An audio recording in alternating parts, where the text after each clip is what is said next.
మనం చెప్పుకుంటున్న టాపిక్ కర్మ సూత్రాలు. అంటే కర్మ సిద్ధాంతం అన్నది ఈ భూమి మీద ఉన్నది. మానవులందరికీ ఈ భూమి మీద ఉన్న ఒక్కొక్క దేశానికి ఒక్కొక్క రూల్ ఉంది. ఈ లోకంలో ఒక్కొక్క దేశానికి ఒక్కొక్క రూల్ ఉంది. భారతదేశంలో ఒక రూల్ ఉంది, అంటే ఒక చట్టం ఉంది. లేకపోతే ఇతర దేశాల్లో ఇంకో చట్టం ఉంటుంది, అమెరికాలో ఒక చట్టం ఉంటుంది. కానీ ప్రపంచమంతా విశ్వమంతా ఉన్న ఒకే ఒక చట్టం ఏంటంటే లా ఆఫ్ కర్మ. అందులో ఏమాత్రం సందేహం లేదు. లా ఆఫ్ కర్మ మొత్తం విశ్వాన్నంతా శాసిస్తుంది కాబట్టి మనం దాన్ని నేర్చుకోవాలి. దాన్ని నేర్చుకుంటే మిగతా అన్ని వచ్చేస్తాయి. అయితే ఆ కర్మ సిద్ధాంతంలో కొన్ని రూల్స్ ఉంటాయి. ఇప్పుడు చట్టంలో, భారతదేశ చట్టంలో, న్యాయ వ్యవస్థలో ఎలాగైతే నియమావళి రూల్స్ ఉంటాయో, చట్టబద్ధమైన సిస్టమ్ ఎలా ఉంటుందో అలాగనమాట. సో ఫ్రెండ్స్, ఈరోజు మనము ఆ టాపిక్ మీదకి వెళ్తున్నాం. అందులో మనం ఈరోజు 12 సూత్రాలు చెప్పుకోబోతున్నాం. 12 ఫార్ములాస్, లా ఫార్ములాస్ అనమాట. అంటే ఆ నియమాల మీద విశ్వం నడుస్తుంది. విశ్వం యొక్క 12 నియమాలు, అది కూడా లా ఆఫ్ కర్మకు సంబంధించి. విశ్వ నియమాలు చాలా ఉంటాయి, అందులో మెయిన్ విశ్వ నియమాలు లా ఆఫ్ కర్మ. సో కర్మకు బాధింపబడిన వాడు ఎవడు లేడు. కర్మ అన్నది చెయ్యని మనిషి అంటూ ఎవడు లేడు. ప్రతి మనిషి తన జీవితంలో కర్మను చేయాల్సిందే. ఆ కర్మ చేయకుండా వాడు ఉండలేడు. ఇప్పుడు మనం ఉన్నాము, మాట్లాడుతున్నాము, నడుస్తున్నాము, తింటున్నాము, వీటన్నిటినీ కూడా అది కర్మసూత్రాలే. అయితే మనం పనిచేసేటప్పుడు, మాట్లాడేటప్పుడు, తినేటప్పుడు, ఉండేటప్పుడు, మన జీవనం గడిపేటప్పుడు, ఉపాధి గడిపేటప్పుడు ఏదో ఒకటి జరుగుతుంది ఇక్కడ, సంథింగ్. వాటన్నింటికి కూడా ఆన్సర్ ఒకటే ఆన్సర్. ఏంటయ్యా అది అంటే, లా ఆఫ్ కర్మ తన నియమం ప్రకారం తను వెళ్తుంది. ఆ చక్రాల కింద ఎవడు పడితే వాడిని తొక్కుతుంది, ఎవడు లాగితే వాడి వైపు వెళ్తుంది సిస్టమ్. అంటే మన వాస్తవానికి మనమే కారణం అన్నది ఫస్ట్ లా ఆఫ్ కర్మ అనమాట. సో ఇందులో మనం ఈరోజు మనం నేర్చుకోబోతున్నాం ఏంటంటే, లా ఆఫ్ కర్మ సూత్రాల్లో ద గ్రేట్ లాలో మనం చెప్పుకునే ముందుగా విశ్వం యొక్క నియమము, విశ్వం యొక్క సూత్రం ఏంటంటే 12 సూత్రాల్లో మనం చెప్పుకోబోతున్నాం. దానిలో మొట్టమొదటిగా ఈరోజు నేను కవర్ చేసుకునే టాపిక్స్, ముందుగా మనము మన చుట్టూతో ఉన్న సమాజం చూస్తే ఏమనిపిస్తుంది అంటే, ఒక చాలా మంచివాడు ఉంటాడు. వాడు ఎంత మంచివాడు అంటే మీరు అటువంటి వ్యక్తిని చూసి ఉంటారు, కానీ వాడికి అకాలంగా కష్టాలు వస్తాయి. వాడి జీవితంలో అన్ని బాధలే ఉంటాయి, వాడి జీవితంలో అన్ని సమస్యలే ఉంటాయి. మీరు ఇంత మంచివాడికి ఇలా కష్టాలు ఏంటి అనుకుంటాం. ఇంకోవైపు చూస్తే అత్యంత దరిద్రుడు ఒకడు ఉంటాడు, అందరినీ బాధ పెడుతూ ఉంటాడు, వాడికి అంత సుఖాలే ఉంటాయి. మనకు అనిపిస్తుంది అసలు దేవుడు అనేవాడు ఉన్నాడా, ఉంటే ఎందుకు ఇలా జరుగుతుంది, ఏమిటి న్యాయం ఏంటి అని మనం రకరకాలుగా మాట్లాడుకుంటాం ఫ్రెండ్స్. కానీ ఆ బాగా ఆలోచించి చూస్తే కానీ మనకు సత్యం బోధపడదు. తరిచి చూడాలి ప్రతి కేసుని. మన భారతదేశపు చట్టము అత్యంత గొప్ప చట్టం ఫ్రెండ్స్. మన భారతదేశంలో ఉన్న చట్టము, న్యాయదేవత దగ్గర ఉన్న త్రాసు రెండు ఒకటే. అంటే పైన ఎటువంటి విశ్వ నియమాలు ఉన్నాయో కిందను కూడా అటువంటి విశ్వ నియమాలే ఉన్నాయి. అందుకని మనం ఈరోజు ఈ టాపిక్ లో మనం ఒక ముఖ్యమైన విషయం తెలుసుకుందాం. అది ఏమిటయ్యా అంటే, మన జీవితం, మన వాస్తవం మన చేతిలోనే ఉంటుంది. మన జీవితం మన వాస్తవం ఆధారంగానే ఉంటుంది. అందుకని భారతదేశం చట్టంలో మీరు జాగ్రత్తగా గమనిస్తే 100 మంది నిరపరాధులు, 100 మంది అపరాధులు తప్పించుకున్నా పర్వాలేదు, కానీ ఒక్క నిర్దోషి కూడా శిక్ష పడకూడదు. ఇది భారతదేశ చట్టం. అందుకే కేసులు సంవత్సరాల తరబడి సాగుతాయి. మనం అనుకుంటాము, తిట్టుకుంటా ఉంటాం అనమాట. సో మనం తిట్టుకుంటే వాళ్ళని ఏమనుకుంటామంటే, న్యాయ వ్యవస్థ పాడైపోయింది, వేస్ట్ అని చెప్పేసి అనుకుంటుంటాం. కాదు ఫ్రెండ్స్, అనేక వాయిదాలు ఎందుకు వేస్తారంటే, ఒకటే, నిరపరాధికి శిక్ష పడకూడదు. ఎందుకంటే ఇక్కడ ఉన్న అపరాధి అక్కడికి వెళ్ళేటప్పటికి నిరపరాధి అయిపోతాడు. నిరపరాధికి శిక్ష పడకూడదు, అది తప్ప భారతదేశ చట్టం ఇంకోటి లేదండి. దానికోసం వాళ్ళు తొవ్వి వాళ్ళకి తెలుసు, జడ్జికి తెలుసు, లాయర్కి తెలుసు అందరు దొంగలని. కానీ వాడికి ఏమన్నా ఇంకా రక్షించడానికి మార్పు రావడానికి ఇంకా అవకాశాలు ఉన్నాయా? ఛాన్సులు ఇస్తుంది. సేమ్ అలాగే విశ్వం యొక్క చట్టం కూడా. అందుకే భారతదేశం పుణ్యభూమి. భారతదేశపు చట్టం ఎంత గొప్పదంటే పైన ఉన్న ధర్మదేవత, కిందున్న న్యాయ దేవత ఇద్దరు అక్క చెల్లెళ్ళు. చెల్లి దగ్గర తప్పించుకున్న హక్కు వేసేస్తుంది, అందులో సందేహం లేదు. అందుకే నేను మీకు బ్యాక్గ్రౌండ్ లో ఈ ఫోటో పెట్టాను. మీరే తెలుసుకోవాలని అడుగుతుంది ఇట్లా. ఏం తెలుసుకుంటారు? రైటా లెఫ్టా, పాపమా పుణ్యమా? సో ఫ్రెండ్స్, ఈరోజు మనం ఈ న్యాయదేవత ధర్మదేవత గురించి తెలుసుకోబోతున్నాం. కాబట్టి దానికి మీరు కర్మని చెయ్యక తప్పదు. కర్మను గత జన్మలో ఏవో దరిద్రాలు దుర్మార్గాలు చేసాం, వాటిని అనుభవిస్తున్నాం కదా, వాటి నుంచి ఎలా డిజాల్వ్ చేసుకోవాలి, కర్మ ప్రక్షాళన ఎలా పొందాలి అంటే దానికి కొన్ని సూత్రాలు ఉన్నాయి. ఇప్పుడు ఫర్ ఎగ్జాంపుల్ చూడండి, ఎవడన్నా మర్డర్ చేశాడు. మర్డర్ చేసిన వాడిని తప్పించగలమా? తప్పించవచ్చు. ఎలా చెప్తాను చూడండి. వాడు మర్డరు చేసినప్పుడు భయంతో, బాధతో, తన అవతల వాడు దాడి చేస్తున్నాడు అన్న సమయంలో చేశాడు అని మీరు నిరూపించగలిగితే వాడు ఉరిశిక్ష పడదు. నార్మల్ పనిష్మెంట్ వేసి రిలీజ్ చేస్తారు. సేమ్ అనమాట. దాన్నే కర్మసూత్రము, న్యాయ సూత్రాలు అంటారు. ఇక్కడ యూనివర్స్లో ఉన్నదాన్నేమో కర్మసూత్రం అంటారు. సో ఫ్రెండ్స్, ఈరోజు మనము ఈ కర్మ సూత్రాల మీద చర్చించుకుందాం. ఈ సూత్రాల్లో మీరు ఉండేలా మీరు చూసుకోండి. ఇంకా ఆల్రెడీ గతంలో కర్మలున్నా, గత జన్మల్లో మనం ఎన్నో తప్పులు చేసినా, ఈ జన్మలో దాన్ని క్లీన్ చేసుకునే గొప్ప చాయిస్ కర్మసూత్రాలే ఇవ్వబడింది. అంటే ఇంకొక మాటలో చెప్పాలంటే, సుత్తి కొట్టకుండా స్ట్రైట్ గా గతాన్ని మార్చలేము, ఇప్పుడు మార్చుకోవచ్చుగా. ఇప్పుడు మన చేతిలో ఉంది కదా, దాన్ని ఎలా మార్చాలో సూత్రాస్ చెప్పుకుందాం. డైరెక్ట్ పాయింట్లోకి వెళ్ళిపోదాం. Come on to the point. మరి పాయింట్లోకి వెళ్లే ముందుగా మరొకసారి అందరం ధర్మదేవతకి, మరొకసారి మనందరం న్యాయదేవతకి, ధర్మదేవతకి నమస్కరించుకొని మనం కార్యక్రమం ప్రారంభిద్దాం. ఆ ధర్మరాజుకి, ధర్మరాజుకి, యమ నియమాల్లో ఉండే యమ ధర్మరాజుకి, వారికి, ఆ ఆకాశిక రికార్డ్ చూస్తున్న చిత్రగుప్తుల వారికి కూడా మరొకసారి నమస్కారాలతో ప్రారంభిద్దాం ఫ్రెండ్స్. సో ఈరోజు the great law, first formula. నేను మీకు పోస్టర్స్ ఇస్తాను, ఒక్కొక్క పిక్చర్ ఇస్తాను. దానిలో మీకు first law, second law, third law, fourth law, ఇలాగ 12 నేను మీకు ఫార్ములాస్ చెప్తాను. అలాగే మీకు ఆ టైంలోనే స్క్రీన్ మీద నేను డిస్ప్లే ఇస్తాను. దాన్ని కూడా మీరు చూస్తూ స్క్రీన్ మీద మీరు ఎంజాయ్ చేయండి. ఫస్ట్ లా, ద గ్రేట్ లా. మొట్టమొదటిది, మీరు ఏం చేస్తారు, మీ జీవితం ఎలా ఉంటుంది, మీ జీవితంలో ఎక్కడెక్కడ ఏ క్యారెక్టర్స్ లో ఇరుక్కొని ఉన్నారు, మీకున్న ఆర్థిక సమస్యలకి, మీకున్న శారీరక సమస్యలకి, మీకున్న మానసిక సమస్యలకి రెమెడీస్ ఏంటి అని మొత్తం ఇందులో ఉన్నాయి. 12 సూత్రాలు. 12 కాపురానికి 12 సూత్రాలు అన్నట్టు అనమాట. సో మొట్టమొదటిది, the great law is first law. First point ఏం చెప్తుందంటే, మీరు ఏదైతే నాటుతారో అదే కోసుకుంటారు. As you sow, so shall you reap. ఏదైతే నాటుతావో అది కోసుకుంటావు. ఇది ఫస్ట్ లా, ద గ్రేట్ లాలో మొట్టమొదటి పాయింట్. ఇది బాగా ఎక్కించేసుకోండి మైండ్లోకి. అంటే మనం ఏదైతే చేస్తామో అది మనకు తిరిగి వస్తుంది. సో మీరు పుణ్యకర్మ చేస్తారా, పుణ్యం తిరిగి వస్తుంది. పాపకర్మ చేస్తారా, పాపకర్మ తిరిగి వస్తుంది. వాట్ యు సో, ఏం చేస్తారు మీరు, అందులో ఏం నాటుతున్నారు, అదే తిరిగి వస్తుంది.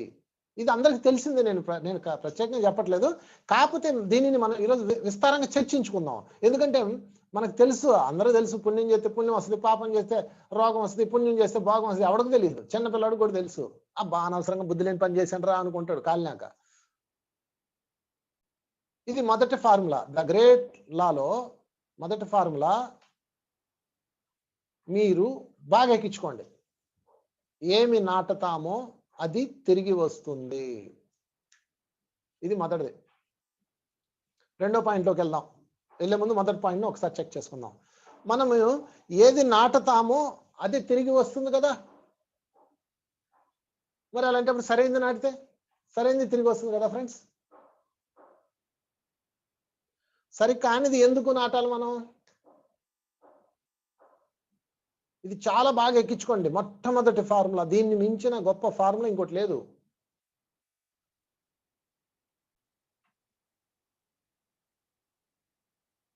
ఇది అందరికీ తెలుసు, ఎవరికి తెలియదు. అసలు వ్యాపారాలు చేసేవాడికి తెలీదా? దొంగ వ్యాపారం చేస్తాడు, మనము చేస్తాము, ఆ పొద్దున్నే దలైలామా గారు అంటారు, పొద్దున్నే దేవుడికి దీపం చుడతారు, మళ్ళీ గల్లాపేట దగ్గర కూర్చొని మోసం చేస్తారు. తెలీదా? అందరికీ తెలుసు. కానీ జీవితము ఆ చక్రంలో ఇరికించేసింది. దొంగ డబ్బులు తీసుకొని వ్యాపారం చేసే వాళ్ళకి, వడ్డీ వ్యాపారాలు చేసే జనాలు అందరికీ అన్ని తెలిసి తెలియని వాడు ఎవరు లేడు ఫ్రెండ్స్. నేను చెప్తున్నానుగా, ప్రతి ఒక్కడికి ఆత్మ ఉంది, ప్రతి ఒక్కడికి సాక్షి ఉంది. తెలియని వాడు లేడు. మరి ఎందుకు చేస్తున్నారు? ఎందుకు చేస్తున్నారంటే ఆ చక్రంలో ఇరుకుపోయాడు. నాకు ఒక ఫ్రెండ్ ఉన్నాడు డాక్టర్. వాడి దగ్గరికి ఎవడన్నా వస్తే అంతే బలి. నేను అడిగాను, నువ్వేంట్రా ఎలా చేస్తావు అంటే వాడు ఏమన్నాడు తెలుసా? సార్ నేను జాలి దయ చూపిస్తే నాకు ఎలా సార్, నేను ఈ హాస్పిటల్కి నెలకి 2 లక్షలు ఇన్స్టాల్మెంట్ కట్టాలి సార్, నెలకు 2 lakhs లాగా కట్టాలంటే మరి ఇంత ఎక్విప్మెంట్ ఇంత బిల్డింగ్ కట్టాను, నాకు మరి ఎలా sir, how is it possible అన్నాడు. అనగానే నేను అన్నాను, అంత బిల్డింగ్ అంత ఎక్విప్మెంట్ కట్టావు, ఎందుకు కట్టావు? ఇరుక్కోవడానికి కట్టి ఇంకొక అధర్మం చేస్తున్నాడు. అంటే చూసారా, ఒక చక్రం. ఒక మాస్టర్ ఉన్నాడు, నా దగ్గరకు ఒక అబ్బాయి వచ్చాడు, వాడు ఎంబీబీఎస్ చదువుతున్నాడు అనమాట. నేను అడిగాను వాడిని, ఎంబీబీఎస్ లో సీట్ వచ్చిందా? రాలేదు సార్. మరి డబ్బులు కట్టి జాయిన్ అవుతారు. నాకు తెలిసి ఎంబీబీఎస్ సీట్లు దాదాపు 1 కోటి రూపాయలు 1.5 కోటి పెట్టి జాయిన్ అవుతారు. ఓకే, ఒక డాక్టర్ మిత్రుడు చెప్పిన మాటలు మీకు చెప్తున్నాను. ఎందుకు అలా చేస్తారంటే వాళ్ళకి వేరే దారి లేదు. చదువుకోవడానికి 1 కోటి ఖర్చు అయింది, పీజీ చేయడానికి 2 కోట్లు ఖర్చు అవుతుంది, హాస్పిటల్ పెట్టడానికి ఇంకొక 2 కోట్లు ఖర్చు అవుతుంది, 5 కోట్లు ఆడి జీవితంలో పెట్టి సేవ ఎందుకు చేస్తాడు? మీరే చెప్పండి. అంటే వాడి యొక్క కర్మచక్రాన్ని వాడే బిగించుకున్నాడు. ఇది నిప్పుల మీద నడక. అందుకని ఫస్ట్ ఇత్తనం దగ్గరే స్టార్ట్ చేసాం ఇక్కడ ఈరోజు. ఇత్తనం ఈజ్ ఇంపార్టెంట్. ఈ విషయంలో చాలా అవేర్నెస్ తో ఉండాలి. మొట్టమొదటి పాయింట్ ద గ్రేట్ లా. ఇక రెండో పాయింట్ లోకి వెళ్ళిపోదాం. ది లా ఆఫ్ క్రియేషన్, రెండో సూత్రం. సూత్రాల్లో మనకేంటంటే రెండోది ద లా ఆఫ్ క్రియేషన్. అంటే ఈ ఈ ఈ కర్మ సూత్రాల్లో ఉన్నది ఏంటంటే మనం క్రియేట్ చేయొచ్చు. చూడండి, మనల్ని సృష్టించే శక్తి అంటే క్రియేట్ చేసే అవకాశం కూడా మనకు లా ఇచ్చింది. ఇది మీ చేతిలోనే ఉంటుంది. అందుకని మీరు ఏం చేయాలంటే, మన జీవితము మన చేతిలోనే ఉంది కాబట్టి మన క్రియేషన్ ని మనమే చేసుకోవాలి. You create your own reality. ఇది second formula, the law of creation. మొదటిదేమో ఏది నాటితే అది వస్తుంది. రెండోదేమో ఏదైనా క్రియేట్ చేసుకునే శక్తి ఉంది, చాయిస్ ఇచ్చింది నేచర్. అంటే నేను ఈరోజు మీకు ఏం చెప్తున్నానంటే, ఈ కర్మ సిద్ధాంతంలో నేను వినూత్నంగా చెప్తున్నా ఈరోజు. ఆ సూత్రాలు 12 నేను మీకు చెప్తాను. వాటిని ఉపయోగించుకుని మీ జీవితాన్ని మీరు ఎలా చేసుకోవాలో అలా చేసుకోండి. దీనికి ఆన్సర్ ఏంటంటే, మీ జీవితాన్ని అంటే లాలో ఉన్న హోల్స్ ఏం చెప్తాను, మీ జీవితాన్ని మీకు నచ్చినట్టుగా చేసుకోండి. మీ జీవితాన్ని మీకు నచ్చినట్టుగా చేసుకోండి. ఇది ఉన్న సూత్రం, ది లా ఆఫ్ క్రియేషన్, రెండో సూత్రం. ఫ్రెండ్స్, మీ స్క్రీన్ మీద నేను చూపిస్తున్నాను, వాటిని జాగ్రత్తగా మైండ్లో ఎక్కించుకోండి. కర్మసూత్రాల్లో రెండో సూత్రం, మీ జీవితాన్ని మీకు నచ్చినట్లుగా మార్చుకోవచ్చు. నచ్చినట్లుగా. చూసారా? అంటే అంటే ఆ నియమం అది. మీరేం భగవంతుడేమో దయా దాక్షణ్యం దాక్తంతో ఇస్తుంది కాదు, ఇది నియమం. కనుక ఇక్కడ మనం ఈ సూత్రాన్ని ఉపయోగించుకొని ఎలా చేయొచ్చో చెప్తాను చూడండి. మీకు ప్రతిదానికి ఒక ఎగ్జాంపుల్ చెప్తా. ఒకటి పెట్టుకోండి. ఒక పాట ఉంది తెలుగులో, బాధే సౌఖ్యమనే భావన రాని ఓయ్, ఆయరుకే నిత్యమానందమోయ్ బ్రహ్మానందమోయ్. ఆత్రేయ గారు రాసిన అద్భుతమైన సాంగ్ ఇది. జగమే మాయ బ్రతికే మాయ. ఆ పాటలో బాధే సౌఖ్యమనే భావన రాని ఓయ్, బాధను సౌఖ్యం అనుకోవాలంట, అంతే, ఇంకేం లేదు ఆయన చెప్పింది. అంటే సెకండ్ ఫార్ములాలో ఇది. ఇంకా ముందు అద్భుతమైన ఫార్ములాస్ రూల్స్ ఉన్నాయి. అంటే మనము ఎప్పుడు కూడా మనకు వచ్చిన బాధని మనం సౌఖ్యం అనుకోవాలి. ఫర్ ఎగ్జాంపుల్, శ్రీరామచంద్రుడు సీతాదేవిని అడవికి పంపించాడు. ఎప్పుడు? నిండు గర్భిణిగా ఉన్నప్పుడు. సీతమ్మని నిండు గర్భిణిగా ఉన్నప్పుడు అడవికి పంపినప్పుడు ఆమె, బాగా ఆలోచించండి, ఎక్కడ పంపించాడు? అందరూ శ్రీరాముడు అడవికి పంపించాడు, అడవికి పంపాడు. ఆయన వాల్మీకి ఆశ్రమంకి పంపించాడు. అంటే సీతాదేవిని శ్రీరాముడు వియోగం అన్న ఆయనకు ఒక కర్మ ఉంది. ఓకే, అది లా ఆఫ్ కర్మ. కానీ దాన్ని సౌఖ్యంగా మార్చుకునే అవకాశం కూడా లా ఇచ్చింది. అదే లా ఇచ్చింది. ఇది నేను మీకు చెప్పదలుచుకుంది. అంటే ఈ రోజు మీరు ఏ బాధ అయితే అనుభవిస్తున్నారో ఆ బాధను సౌఖ్యంగా మార్చుకునే అవకాశం ధర్మదేవత ఇచ్చింది. అంతేగాని నువ్వు ఏడవల్ల రూలేం లేదు అక్కడ.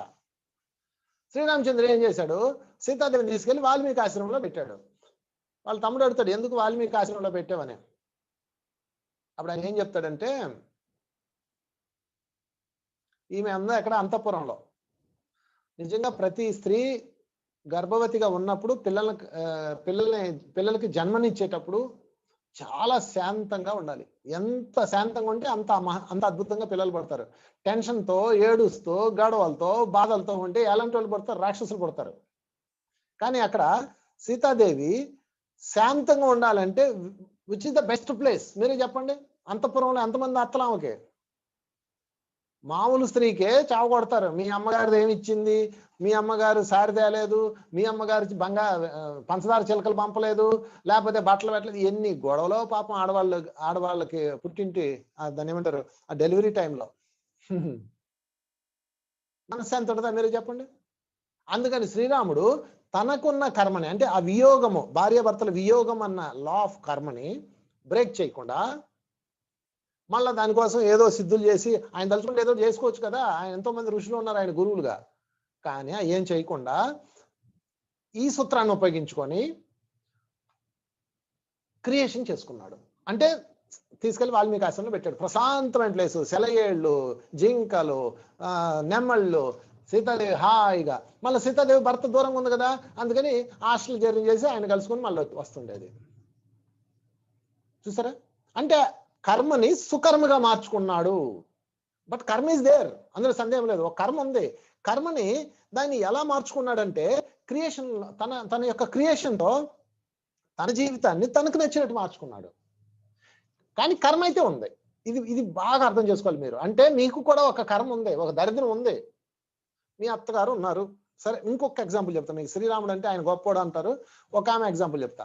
ఒక ఆమె భర్త ఉన్నాడు, బయటికి పోనీడు, ఆమెనే వెళ్ళేటప్పుడు తాళం వేసి వెళ్తాడు. ఎట్లా నాకు ఫోన్ చేసింది, సార్ వంశీ గారు నా బతికిది, ఎందుకు బతకడం అవసరమా, నేను బయటికి రాలేకపోతున్నాను, నా జీవితం ఇలా గడిచిపోతుంది, అది ఇది అని చెప్పేసి ఆమె ఏడ్చింది. ఏడిస్తే అప్పుడు నేను ఏం చేశానంటే ఆమెకి ఒక టెక్నిక్ చెప్పా. ఇదే టెక్నిక్ చెప్పాను ఆమెకి. ఏం చెప్పానంటే, అమ్మా బాధని సౌఖ్యంగా మార్చుకో. ఆత్రేయ గారు ఎంత బాగా రాశాడు చూడండి. బాధే సౌఖ్యం అనే భావన రానివే అన్నాడు కదా. ఈరోజు దాన్ని కొంచెం మారుద్దాం. బాధని సౌఖ్యంగా మార్చుకోండి. ఏం సార్ మీరేం చెప్తారు సార్, గదిలో పెట్టి తాళం వేసి వెళ్ళిపోతున్నాడు అందే. ఇంతకుముందు నువ్వు ధ్యానం చేసుకోవాలనుకుంటే ఎవడో ఒక డిస్టర్బెన్స్ అన్నావు కదా, ఎంతమంది ధ్యానం చేయమంటే ఎవడో ఒక డిస్టర్బెన్స్ సార్ అన్నావు కదా, మేము తాళం వేసి వెళ్తున్నాడు కదా, ధ్యానం చేసుకో, పుస్తకాలు చదువుకో, నీ లోకంలో నువ్వు జీవించు, నన్ను ఏకాకి బతుకని నాది అంది. అది ఏకాకి బతుకుని తీసి ఏకాంత బతుకుగా మార్చని చెప్పా. బాగా వినండి, ఏకాకి బతుకుని ఏకాంత బతుకుగా మార్చన్నా, రెండు ఒకటే. అప్పుడు ఆమె ఏం చేసింది తెలుసా, ఈ ఐడియా ఏదో బాగుందని చెప్పేసి ఆయన తాళం వేసి వెళ్ళిపోగానే ధ్యానంలో కూర్చుంటుంది. 3 గంటలు ధ్యానం చేస్తుంది, మధ్యలో లేస్తుంది, చక్కగా బుక్స్ చదువుకుంటుంది, అన్నం తింటుంది, మళ్ళీ మధ్యాహ్నం ధ్యానం చేస్తుంది. అలాగా 6 గంటలు, 7 గంటలు, 8 గంటలు ధ్యానం చేసే శక్తి వచ్చింది. వాళ్ళ ఆయన ఇంటికి వచ్చి తాళం తీసినా ధ్యానంలోనే కూర్చుంటుంది. ఇప్పుడు ఆ పరిస్థితి ఎలా వచ్చిందంటే ఆ లైన్తో ఏమంటుంది తెలుసా, ఇదిగో వెళ్ళేటప్పుడు తాళం పెట్టేళ్ళు, ఎవడో వచ్చి డిస్టర్బ్ చేస్తున్నాడు అంటది. ఈరోజు ఆమె ఎంత స్వేచ్ఛగా ఉంది తెలుసా మీకు. అలాంటి ఆమె ఈరోజు మాతో పాటు హిమాలయాల టూర్ వచ్చింది. మొత్తం మారిపోతాయి. అంటే తన బాధని సౌఖ్యంగా మార్చింది. అంతకుముందు ఏకాకి, గదిలో పెట్టి తాళం వేస్తే ఏకాకి, పంజరం, ఇప్పుడు ఏకాంతం. చూసారా ఎంత మారిపోయిందో జీవితం. ఇది లా ఆఫ్ కర్మలో ఇవ్వబడ్డ రెండో సూత్రం. ఇక మూడో సూత్రంకి వెళ్ళిపోదాం. మూడో సూత్రం,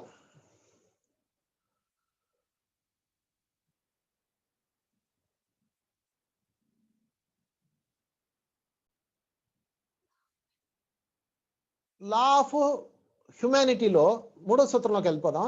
హ్యుమానిటీలో అది ఏం చెప్తుందంటే, మీ జీవితంలో ఏది ఉందో దాన్ని ఫస్ట్ అంగీకరించండి అంటుంది. మీ జీవితంలో ఏది ఉందో దాన్ని అంగీకరించండి. 3వ సూత్రం, ద లా ఆఫ్ హ్యూమిలిటీ.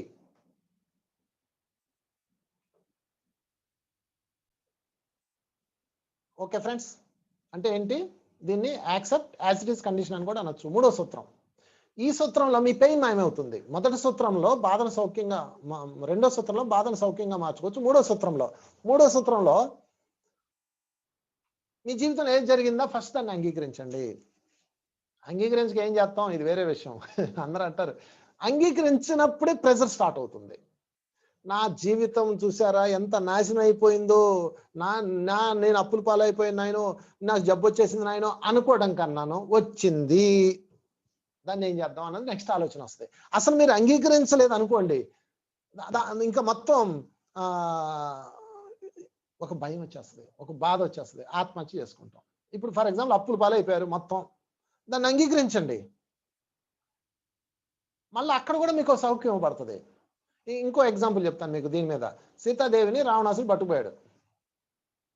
పట్టుకుపోగానే పెనుకులాడలేదు, ఆమె పారిపోలేదు, రూమ్లో పెట్టి తాళం వేద్దామా, ఎందుకు, ఎక్కడ పోద్ది, ఆమె పోదు. అశోక వనంలో సీతాదేవి చెట్టు కిందే కూర్చుంది అన్ని నెలలు, ఎన్ని నెలలు నాకు తెలియదు కానీ మొత్తం మీద అక్కడే కూర్చుంది ఆమె. అంటే సీతమ్మ దాన్ని అంగీకరించింది. 2, ఆంజనేయుడు వస్తాడు, తీసుకెళ్తాను రామ్మ అంటాడు, నేను నిన్ను తీసుకెళ్ళిపోతాను నా భుజం ఎక్కా అంటాడు. సీతాదేవి ఏమంటది తెలుసా, రానంటది. నిజంగా సీతాదేవి ఎస్కేప్ అయిపోవాలనుకుంటే ఆ రోజు అయిపోవచ్చు. ఎందుకు సీతాదేవి అక్కడ నుంచి ఎస్కేప్ అయిపోలేదు అంటే, ఆమె తనను అక్కడ బంధించాడు అనుకోలేదు. నేను ఒక విశ్వకార్యం మీద ఇక్కడ ఉన్నాను, ఎందుకంటే ఈ రావణాసుడు ఎంతో మందిని హింసిస్తున్నాడు, వాళ్ళందరికీ చెర విడిపించాలి, నేను కావాలంటే ఎస్కేప్ అయిపోవచ్చు. ఆంజనేయ స్వామి భుజం మీద ఎక్కితే 5 నిమిషాలు ఇంటి దించేస్తాడు ఆయన, జెట్ ప్లైన్. మరి ఎందుకు ఆమె రాలేదు వెనక్కి అంటే, తన జీవితంలో తాను సుఖం ఉండడం కాదు, ఇప్పుడు నేను ఇందులో ఇరికించబడ్డానంటే, నాకు ఈ సమస్య వచ్చిందంటే, నాకు ఈ దుఃఖం వచ్చిందంటే, ఇలాంటి వాళ్ళని నేను ఎడ్యుకేట్ చేయాలి, ఇలాంటి వాళ్ళకి సహకరించాలి, నేను వాళ్ళకి మార్గదర్శకుడుగా ఉండాలి. ఇదే రమణ మహర్షి క్యాన్సర్. మీకు రమణ మహర్షి క్యాన్సర్ వచ్చింది తెలుసు కదా, ఆయన క్యాన్సర్ కణం ఉంది, పుండు ఉంది కాలు మీద, ఆయన తలుచుకుంటే హీల్ చేసుకోవచ్చు, లేకపోతే ఏదో ఆయుర్వేదం మందుతో ఆయన దయం చేసుకోవచ్చు, ఏమైనా చేసుకోవచ్చు, ఆయన కర్మను కూడా ప్రక్షాళన చేయగలరు, అంత పవర్ఫుల్ మాస్టర్. ఎందుకు తీయలేదో చెప్పండి. చాలా మంది దీని మీదే పాయింట్అవుట్ చేస్తుంటారు, ఏమంటే రమణ మహర్షి తగ్గించుకోలేదు, రమణ మహర్షి పడ్డాడు, మనం ఎంత అంటారు. కాదు, రమణ మహర్షి ఈ సూత్రం మీదే, అంటే తను దాన్ని యాక్సెప్ట్ చేసి రాబోయే తరాల వాళ్ళు, క్యాన్సర్లో ఉన్నవాళ్ళు, ఇలాంటి బాధల్లో ఉన్నవాళ్ళు, క్యాన్సర్ వచ్చిన వాళ్ళు చచ్చిపోదామని అన్న భయం ఉంటుంది. క్యాన్సర్ వచ్చిన వాడికి చచ్చిపోదాం అనిపిస్తుంది. ఆ రమణ మహర్షిని చూసి సో వాట్ అన్నాడు, సింపుల్ గా, వచ్చింది అయితే ఏంది, కర్మం చేసాం వచ్చింది, అలాగే అన్నాడు. చూసారా, అంటే అక్కడ యాక్సెప్ట్ చేసినప్పుడు మొత్తం బరువంతా పోతుంది. దాన్ని ఎలా ఎదుర్కోవాలన్నది సెకండ్ చాయిస్ వస్తుంది. అందుకని కర్మ నియమాల్లో, ఆ సూత్రాల్లో మనకి ఏం చెప్పబడిందంటే, ఆ కర్మ సూత్రాల్లో ఈ ఆప్షన్ ఇవ్వబడింది. ఇవన్నీ కూడా ఫ్రెండ్స్ గుర్తుపెట్టుకోండి, మనల్ని శిక్షించడం యొక్క కర్మ ఉద్దేశం కాదు, మనకి వచ్చిన పనిష్మెంట్ లో ఈ 12 పాయింట్లు ఎక్కడో చోట మీరు రిలీవ్ అవడానికి ఉన్న అవకాశాలు. రిలీవ్ అవ్వాలి, మీరు రిలీవ్ అవ్వకపోతే ఎట్లా? అందుకని మీరు ఎప్పుడూ కూడా మీరు గుర్తుపెట్టుకోండి, ఏదైతే జీవితంలో కష్టం జరిగిందో, మీ భర్త, చాలా మంది ఒక తాగుబోతు భర్త వచ్చాడు అనుకో, లేకపోతే తాగుబోతే భర్త వచ్చాడు అనుకో, ఆమె ఏమంటుంది తెలుసా, ఎందుకు దరిద్రం పెళ్లిగా చేశారు నాకు, ఆ సంబంధం అయితే ఎంత బాగుందో అనుకుంటాం. ఎట్లా అవుతుంది అదంతా? మీ డిజైన్ ఇది ఉంది, అందుకని ముందు యాక్సెప్ట్ చేయండి.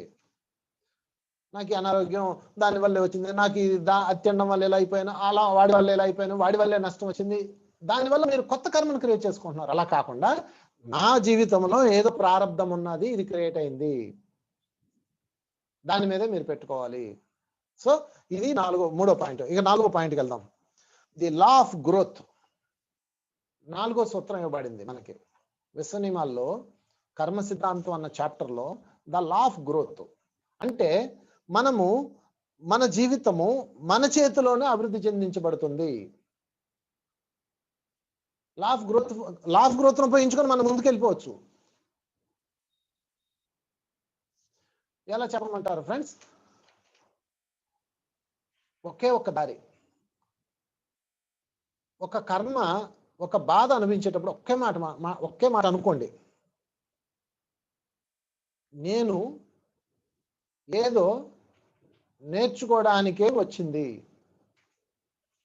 నేను ఏదో నేర్చుకోవడానికే వచ్చింది, ఏమి నేర్చుకున్నానని ప్రశ్నించుకోండి.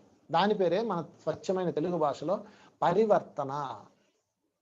ఫ్రెండ్స్, ఈ లోకంలో, ఈ సృష్టిలో ఒక లోకం ఉంది. ఆ లోకం పేరేంటో తెలుసా? పరివర్తనా లోకం. ఆ లోకం పేరే పరివర్తనా లోకం. ఈ కోర్టులో మన కోర్టులో ఉంటాయి. కోర్టులో ఒక్కొక్క డిపార్ట్మెంట్ ఒక్కో చోట ఉంటుంది అనమాట. పరివర్తనా లోకం అని ఒక లోకం ఉంది. అంటే సివిల్ కేసులు, క్రిమినల్ కేసులు ఉంటాయి. మీరు ధ్యానంలో కూర్చొని, నాకు ఈ బాధ వచ్చింది, దీని నుంచి నేను ఏమి నేర్చుకున్నాను అని ప్రశ్నించుకోండి. ఓహో, ఇది నేర్చుకున్నానా? నేను ఇది నేర్చుకున్నాను, వాళ్ళు ఎంత బాధపడ్డారో కదా, నా వల్ల వాళ్ళెంత పెయిన్ ఫీల్ అయ్యారో కదా, నేను చేసిన దానికి నాకు తిరిగి వచ్చిందంటే వాళ్ళెంత ఇబ్బంది పడ్డారో కదా. చూసారా? పరివర్తన. మొత్తం ఈ 12 సూత్రాలు మూడింటి మీద ఆధారపడి ఉంటాయి. పశ్చాత్తాపం, పరివర్తన, ప్రాయశ్చిత్తం. ఈ 12 పిండితే ఆ 3 పదాలే వస్తాయి. ఆ 3 కలిపితే కర్మ ప్రక్షాళన వస్తుంది. సో ఫ్రెండ్స్, మీరు పరివర్తన లోకానికి మెసేజ్ ఇవ్వండి. ఎంత పెద్ద బాధ వచ్చినా ధ్యానంలో కూర్చొని నేను ఈ జబ్బు తెచ్చుకున్నాను అంటే నేను ఎంతో బాధ పెట్టాను ఎవరినో మీరు ఖచ్చితంగా ఒప్పుకోవాలి. మీరు ఒప్పుకోనంత కాలం ఇది అవ్వదు. మిమ్మల్ని మీరు వెనకేసుకురాకండి. గ్రోత్ ఉండాలంటే వెనకేసుకురాకండి ఫస్ట్, అంతే. మిమ్మల్ని మీరు తవ్వుకోండి, మిమ్మల్ని మీరు చింపుకోండి. ఇది నిజనియమం. అది నేనేం చెప్తాను, నేను నా సొంత నియమం ఏం చెప్తున్నాను ఏంటి? Law of growth. ఎప్పుడు వస్తుంది law of growth? Self checking. మన అభివృద్ధి చెందాలంటే మనల్ని మనం పరిశీలించుకోవాలి, ఆత్మ పరిశీలన. అందుకని నేను చేసిందే నాకు తిరిగి వచ్చింది కదా. సో ఇప్పుడు ఇందాక చెప్పుకున్న సూత్రాల ప్రకారం, మొదటి సూత్రం గ్రేట్ లాలో మనం ఏదైతే నాటుతామో అదే తిరిగి వస్తున్న సూత్రం ప్రకారం మనం ఈరోజు బాధపడుతున్నామంటే బాధ పెట్టామనే కదా. చాలా మంది ఒక మాట అంటారు, గమనించండి, నన్ను ఎంత బాధ పెడుతున్నావు, ఇంతకింతకు అనిపిస్తావు, దేవుడు అనేవాడు ఒకడున్నాడు. బాధ పెడుతున్నావు కదా, దేవుడు అనేవాడు ఒకడున్నాడు, చూస్తున్నాడు పైనుంచి. ఇంతకింతకు అనిపిస్తావు, బాధ పెట్టినవాడు బాధ ఊరికినే పోదు అని దుమ్మెత్తి పోస్తా ఉంటారు. అయితే ఒక క్వశ్చన్, మీరు ఇంతకింత అనుభవిస్తామని అంటున్నప్పుడు మీరు ఇది అనుభవిస్తున్నారంటే మీరు అంతకంత ఏదో చేశారనే కదా అర్థం. అది పట్టుకుంటే లా ఆఫ్ గ్రోత్ మీ మీద పనిచేయడం ప్రారంభమవుతుంది. లేకపోతే మీ గ్రోత్ అక్కడే అయిపోతుంది. అందుకని ఈ యొక్క లా సూత్రాల్లో, ధర్మదేవత యొక్క సూత్రాల్లో ద లా ఆఫ్ గ్రోత్ అనేది ఒకటి ఉంది, 4th వన్. మీకు చాయిస్ ఉంది అక్కడ. గ్రోత్ దేని మీద ఆధారపడి ఉంటుంది? పరివర్తన మీద ఆధారపడి ఉంటుంది. పరివర్తన లోకానికి మీ సందేశం వెళ్ళాలి. మీ సందేశం వెళ్తే ఎవడైనా బాధపడేటప్పుడు, అబ్బా దేవుడా నాయన, వీడి వల్లే నాశనం అయిపోయాను నా జీవితం, వీడే నా డబ్బులు తీసేసుకున్నాడు, వీడి వల్లే పోయాను, వీడి వల్లే నా జీవితం అలా అయిపోయింది, వీడి వల్ల అలా అయింది అని అంటామే. కానీ నా వల్లే నేను అయ్యాను అనుకోం కదా. అలా అనుకోవాలి. అది ఈ ఫార్ములా చెప్తుంది. ఎప్పుడైతే మీరు అలా అనుకున్నారో గ్రోత్ స్టార్ట్ అయిపోతుంది. ఇంకా అక్కడ నుంచి మీరు ముందుకెళ్ళిపోతుంది. మీ మీ మీ మూమెంట్, మీ జీవితం ముందుకెళ్తుంది, దారులు దొరుకుతాయి. అందుకని ధ్యానంలో కూర్చొని ఎవరిని బాధ పెట్టానో, ఎంత కష్టపెట్టానో నేను. నిజానికి మై డియర్ ఫ్రెండ్స్, ఒక విషయం మీకు బాగా గుర్తుపెట్టుకోండి. మోస్ట్ ఇంపార్టెంట్ పాయింట్, మాండవ్య మహాముని అని ఒక ఆయన ఉన్నాడు. నేను గతంలో కూడా చెప్పాను మీకు. మాండవ్య మహాముని, ఆయన్ని ఏదో దొంగ అనుకొని ఆ రాజు శిక్షిస్తాడు. శిక్షించి సోలం మీద కూర్చోబెడతాడు ఆయన్ని. మీకు అర్థమైందా? ఇదిగో సోలం ఇలా ఉందనుకోండి, సోలం బాతి దాని మీద కూర్చోబెడతారు. అది లోపలికి వెళ్ళిపోతా ఉంటది. దొంగలందరూ చనిపోతారు, ఈయన బతుకుతాడు. ఈయన శరీరంలోకి ఇలా వచ్చేస్తుంది సోలం, ఇలా వచ్చి ఇదిగో ఇలా బయటకు వచ్చేస్తుంది. అందుకని ఆయన అనిమాండవ్య మహాముని అంటాడు. అప్పుడు కూడా ఆయన ధ్యానంలో అంటాడు. అది రాజు చూస్తాడు. చూసి అయ్యో ఈయన ఎవరో మహనీయుడు, నిజంగా మహనీయుడేరా, దొంగ అనుకొని మనం ఇలా చేసామని చెప్పేసి ఆయన తీసుకొచ్చి మొత్తం మీద దించి కింద దించుతారు. ఆ సోలం పెగడం అవ్వదు కాబట్టి కట్ చేస్తారు. తర్వాత ఆయన బతుకుతాడు, చాలా సంవత్సరాలు ఉంటాడు. ఒకరోజు ఆయన యమలోకం వెళ్తాడు. వెళ్ళి అక్కడ యమధర్మరాజుని అడుగుతాడు. యమధర్మరాజా, ఈ రాజు అంటాడు నన్ను క్షమించండి అంటాడు. ఏమంటాడు తెలుసా ఆయన?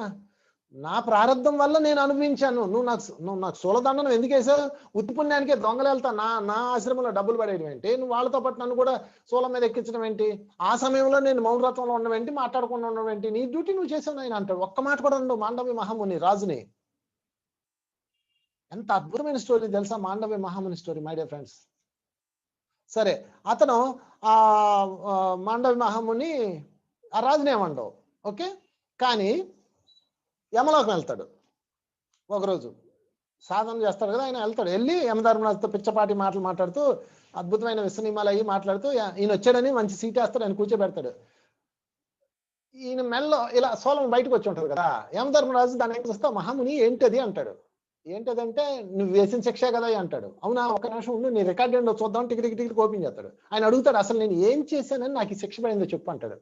చూడండి మాస్టర్స్, ఇది చాలా ముఖ్యమైన విషయం. భూమి మీద శిక్ష అన్యాయంగా శిక్ష వేసిన రాజును అనలేదు, ఇరికిచ్చిన దొంగలను అనలేదు. ఆయన డైరెక్ట్ గా యమధర్మరాజునే పట్టుకున్నాడు. అదేంటో చెప్పవా అన్నాడు. చాలా కులాసాగా ఇద్దరు మాట్లాడుకుంటున్నారు అప్పుడు దాకా. అదేంటో చూడు, నాకు కూడా ఇంట్రెస్ట్ ఉంది, ఆ శిక్ష నాకు ఎందుకు పడిందో తెలియాలి నాకు అంటాడు. అందుకని ఉండండి అని చెప్పేసి వెంటనే ఆయన ల్యాప్టాప్ తెప్పించి యమధర్మరాజు స్కాన్ చేస్తే, అయ్యా మీరు 12 సంవత్సరాల వయసులో ఒక చిన్న తూనీగిని మీరు బాణంతో అదే సూదితో తుమ్మములతో పొడిచారు, అందుకని మీకు ఈ శిక్ష పడింది. ఆ తూనికి ఇలా గుచ్చుతాడు అనమాట ఆయన. సేమ్ ఈయనకి ఎలా సోలం గుచ్చిందో ఆయన కూడా దాన్ని గుచ్చారు, అందువల్ల మీకు ఆ శిక్ష పడింది అంటాడు. అనగానే మాండవ్య మహాముని అప్పుడు ఒక్కసారి ఆయన మారిపోతాడు. యమధర్మరాజా, విశ్వనియమం నీకు తెలుసా? బాగా వినండి ఫ్రెండ్స్, ఇది విశ్వనియమం నీకు తెలుసా? తెలియకుండా యమధర్మరాజు అవ్వవు కదా. విశ్వనియమం ఏం చెప్తుందంటే, కర్మసూత్రం ఏం చెప్తుందంటే, ఎవడైతే ఏదైతే తప్పు చేశాడో దానిలో 20% మాత్రం ఇవ్వాలి, 100% ఇవ్వకూడదు. అంటే మీరు ఫర్ ఎగ్జాంపుల్ మీరు చూడండి, మీ పిల్లడు ఫోన్ బాల్ కొట్టాడు అనుకోండి, మీరు తలకాయ బాల్ కొడతారా? 2 ఈపు మీద దెబ్బలేస్తాం. అంటే వాడు కేజీ తప్పు చేస్తే ½ కేజీ పనిష్మెంట్ ఇస్తాం, లేదా 1 గ్రామ్ పనిష్మెంట్ ఇస్తాం. ఇక్కడ నేను ఒక తూనీగని పొడిచాను అన్నావు, బాగుంది. అది కూడా ఎప్పుడు? నా చిన్నప్పుడు, అంటే బాల్యంలో నా చిన్నప్పుడు నేను ఆ తూనీగని పొడిచాను, అది నాకు కూడా తెలియదు బాల్యంలో. అంటే అందుకే చిన్న వయసులో జువెనైల్ యాక్ట్ లో అదేంటి బాల నేరస్తులు ఏదో ఉంటది, వాళ్ళ యాక్ట్ ప్రకారం చిన్న పిల్లలు అంటే 14 సంవత్సరాలు అనుకుంటా, ఆ వయసులో వాళ్ళు చేసింది పెద్ద నేరం కాదు, నేరమే కానీ పెద్ద నేరం కాదు, వాళ్ళకి పనిష్మెంట్ ఎక్కువ ఉండదు. వాళ్ళకి తీసుకెళ్లి చదువు చెప్పించి ట్రైనింగ్ ఇస్తారు, అది వేరే విషయం. అంటే నువ్వు దానిని, నేను చేసిందే కేజీ అయితే నువ్వు నాకు కేజీ పనిష్మెంట్ ఇచ్చావు, ఎందుకు ఇచ్చావు అని అడుగుతాడండి. అడగగానే Yamadharmaraju, sorry some mistake is there అంటాడు. తప్పు చేసావు కదా, బయలుదేరు అంటాడు. అంతే, యమధర్మరాజుకి సస్పెండ్ అయిపోతాడు యమధర్మరాజు. ఆయన తిరిగి భూలోకం వచ్చి మళ్ళీ ట్రైనింగ్ అయ్యి అలా పనిష్మెంట్ వస్తుంది ఆయనకి. మీరు ఏమనుకుంటున్నారు, విశ్వనియమాలు అంటే యమధర్మరాజుకి నచ్చినోడికి నువ్వు చచ్చిపో, నువ్వు గేదైపో, వాడి మొక్కలు కోసేయండి అని చెప్తారు అనుకున్నారు ఏంటి? రూల్స్, పక్కా రూల్స్ ఉన్నాయి సృష్టిలో. మీరు మై డియర్ ఫ్రెండ్స్ గుర్తుపెట్టుకోండి, ఎక్కడ అన్యాయం జరగదో. ఈశ్వరుడి యొక్క లోకములో ఈశ్వరుడు అంటే యూనివర్సల్ పూర్ణాత్మ, అధర్మం లేదు. అప్పుడు యమధర్మరాజు వచ్చి విధుడుగా జన్మ తీసుకొని కొన్ని సంవత్సరాలు ఆ జీవితం గడిపి వాళ్ళందరికి ట్రైనింగ్ ఇచ్చి అప్పుడు పైలోకాలకు వెళ్తాడు విధుడు. యమధర్మరాజు గత జన్మలో అదే మనం శాపవత్తు జన్మించాడు అంటాం. సో ఫ్రెండ్స్, అంత కఠినంగా ఉంటుంది విశ్వనియమం. మీరు ఆషామాషి కాదు. ఇక్కడ పోలీసు వాళ్ళకి ఏదో మన 5 రూపాయలు 50 రూపాయలు 100 రూపాయలు ఇచ్చి తప్పించుకోవటం కాదు. బండి ఆపగానే 100 రూపాయలు చేతులు పెట్టి అంటాను కుదరదు అక్కడ. ఏమి పనికిరావు, పక్కా విశ్వనియమం. అందుకని దయచేసి నమ్మండి ధర్మదేవతని, ధర్మదేవత యొక్క త్రాసుని నమ్మండి. భగవంతుడి చట్టములో అధర్మం ఉండదు ఫ్రెండ్స్, అన్యాయం ఉండదు ఫ్రెండ్స్. కాకపోతే మీకు తెలియదు అంతే. వాడు ఎందుకంటే కష్టాలు పడుతున్నాడండి, అంత మంచోడు తెలుసండి, వాడు ఎంత మంచోడండి, మీకేం తెలుసు? దాని వెనక చాలా ఉంటుంది. అందుకని ఫ్రెండ్స్, పక్కోడి సంగతి వదిలేసి ఈరోజు మనం చెక్ చేసుకుందాం. సో ద 4th లా ఏం చెప్తుందంటే, ద లా ఆఫ్ గ్రోతింగ్ లో మనము ఎదగడానికి అవకాశం ఉన్నది. ఎప్పుడు? రియలైజేషన్, పరివర్తన. ధ్యానంలో కూర్చొని నేను అనుభవిస్తుంది అంటే విశ్వనేమో అంటే నేను ఆ మాండవ్యం కథ ఎందుకు చెప్పానంటే 20% ఇవ్వబడాలి కర్మ, 100% ఇవ్వబడదు. 100% ఇస్తే మనం అవుట్. అంటే మనం అనుభవిస్తున్న బాధ 20%, మనం చేసిందేమో 100%. ఇంకా 80 ఇస్తే మనం ఏమైపోతాం ఆలోచించండి. అందుకని ధ్యానంలో కూర్చొని 20%కే ఇలా బాధపడుతున్నానే, 100%కి వాళ్ళు ఎంత బాధపడ్డారు అనుకోండి. నాకు తలనొప్పి ఉండేది, మైగ్రేన్. నేను ధ్యానంలో కూర్చుంటే చూశాను, ఒక వృద్ధురాలు తలకాయ బాలగొట్టా, అది కనపడింది నాకు. మీరు కూడా చేయొచ్చు. తెల్లవారుజాము లేసి ధ్యానంలో కూర్చొని నేను ఎందుకు బాధ అనిపిస్తున్నాను, నేను ఎవరిని బాధ పెట్టాను అని మధ్యరాత్రిలో ఎప్పుడు మెలకు వస్తే అప్పుడు లేచి కూర్చొని ధ్యానంలో కూర్చొని నేను ఎందుకు బాధ అనిపిస్తున్నాను అడిగి మళ్ళీ ధ్యానం చేసి నిద్రపోండి. కరెక్ట్ గా మీకు ధ్యానము ప్రశ్న, ధ్యానము నిద్ర మీ కల్లో కనపడుతుంది. మీరు ఏ కేసు ఉందో మీ మీద ఆ కేసు కనపడుతుంది. నాకు కనపడింది. అప్పుడు ఈ తలనొప్పి వచ్చినప్పుడల్లా నేను ఆమెను తలుచుకున్నాను. నువ్వెంత బాధపడ్డావో కదమ్మా, ఓ పరివర్తన లోకమా, నేను పశ్చాత్తాపం చెందుతున్న పరివర్తన, నేను చాలా ఫీల్ అవుతున్నా, పాపం ఆమె ఎంత బాధపడిందో కదా, ఇక నుంచి నేను ఎవరిని మాటలతో చేతలతో బాధించను ప్రామిస్ చేశాను. మాయమైపోయింది ఆ పెయిన్. ఎవరికైనా దేనికైనా ఇదే బెస్ట్ ఫార్ములా. అప్పటి నుంచి నాకు గుర్తు వచ్చేసింది. So friends, law of growth ఇక 5th పాయింట్లోకి వెళ్ళిపోదాం. ఏంటి ఆ 5th పాయింట్ అంటే, అందుకే లా ఆఫ్ గ్రోత్ లో గుర్తుపెట్టుకోండి, మీ ఆలోచనలే మీ జీవితం. సరి అయిన ఆలోచన చేయాలి, ప్రేమపూర్వకమైన ఆలోచన చేయాలి. ఆలోచనే జీవితం, గుర్తుపెట్టుకోండి. ఎందుకంటే మీరు మారారా లేదని ఇంత పెద్ద కెమెరా వేసుకొని చూస్తుంటది పైనుంచి విశ్వం. సరే గతంలో ఇటు చేశాడు, ఓకేనా బా, ఇప్పుడు ఎలా ఉన్నాడు చెక్ చేస్తుంది. జైల్లో 100 మంది ఖైదీలు ఉన్నారనుకోండి, అందులో 10 మంది ఖైదీలు వాళ్ళ జీవితము ఎలా ఉన్నారు అంటే, అందరు ఖైదీలు ఎలా ఉన్నారు, సాఫ్ట్గా ఉన్నారా అని స్కాన్ చేస్తుంటారు వాళ్ళు. అందులో 10 మంది ఖైదీలు బాగున్నారు, చక్కగా ఉన్నారు, వాళ్ళలో ఏ ప్రాబ్లమ్స్ లేవు అనగానే కోర్టు ఏం చేస్తారు తెలుసా, రాష్ట్రపతి ఏం చేస్తారు తెలుసా, వాళ్ళని రిలీజ్ చేసేస్తాడు. సత్పరివర్తన గల ఖైదీలను విడుదల చేయడం అయింది అని మనకి పేపర్లో న్యూస్ చూస్తాం. ఇది 4th వన్. ఇక 5th పాయింట్లోకి వెళ్ళిపోదాం. The law of responsibility. Law of responsibility 6th point. 5th point,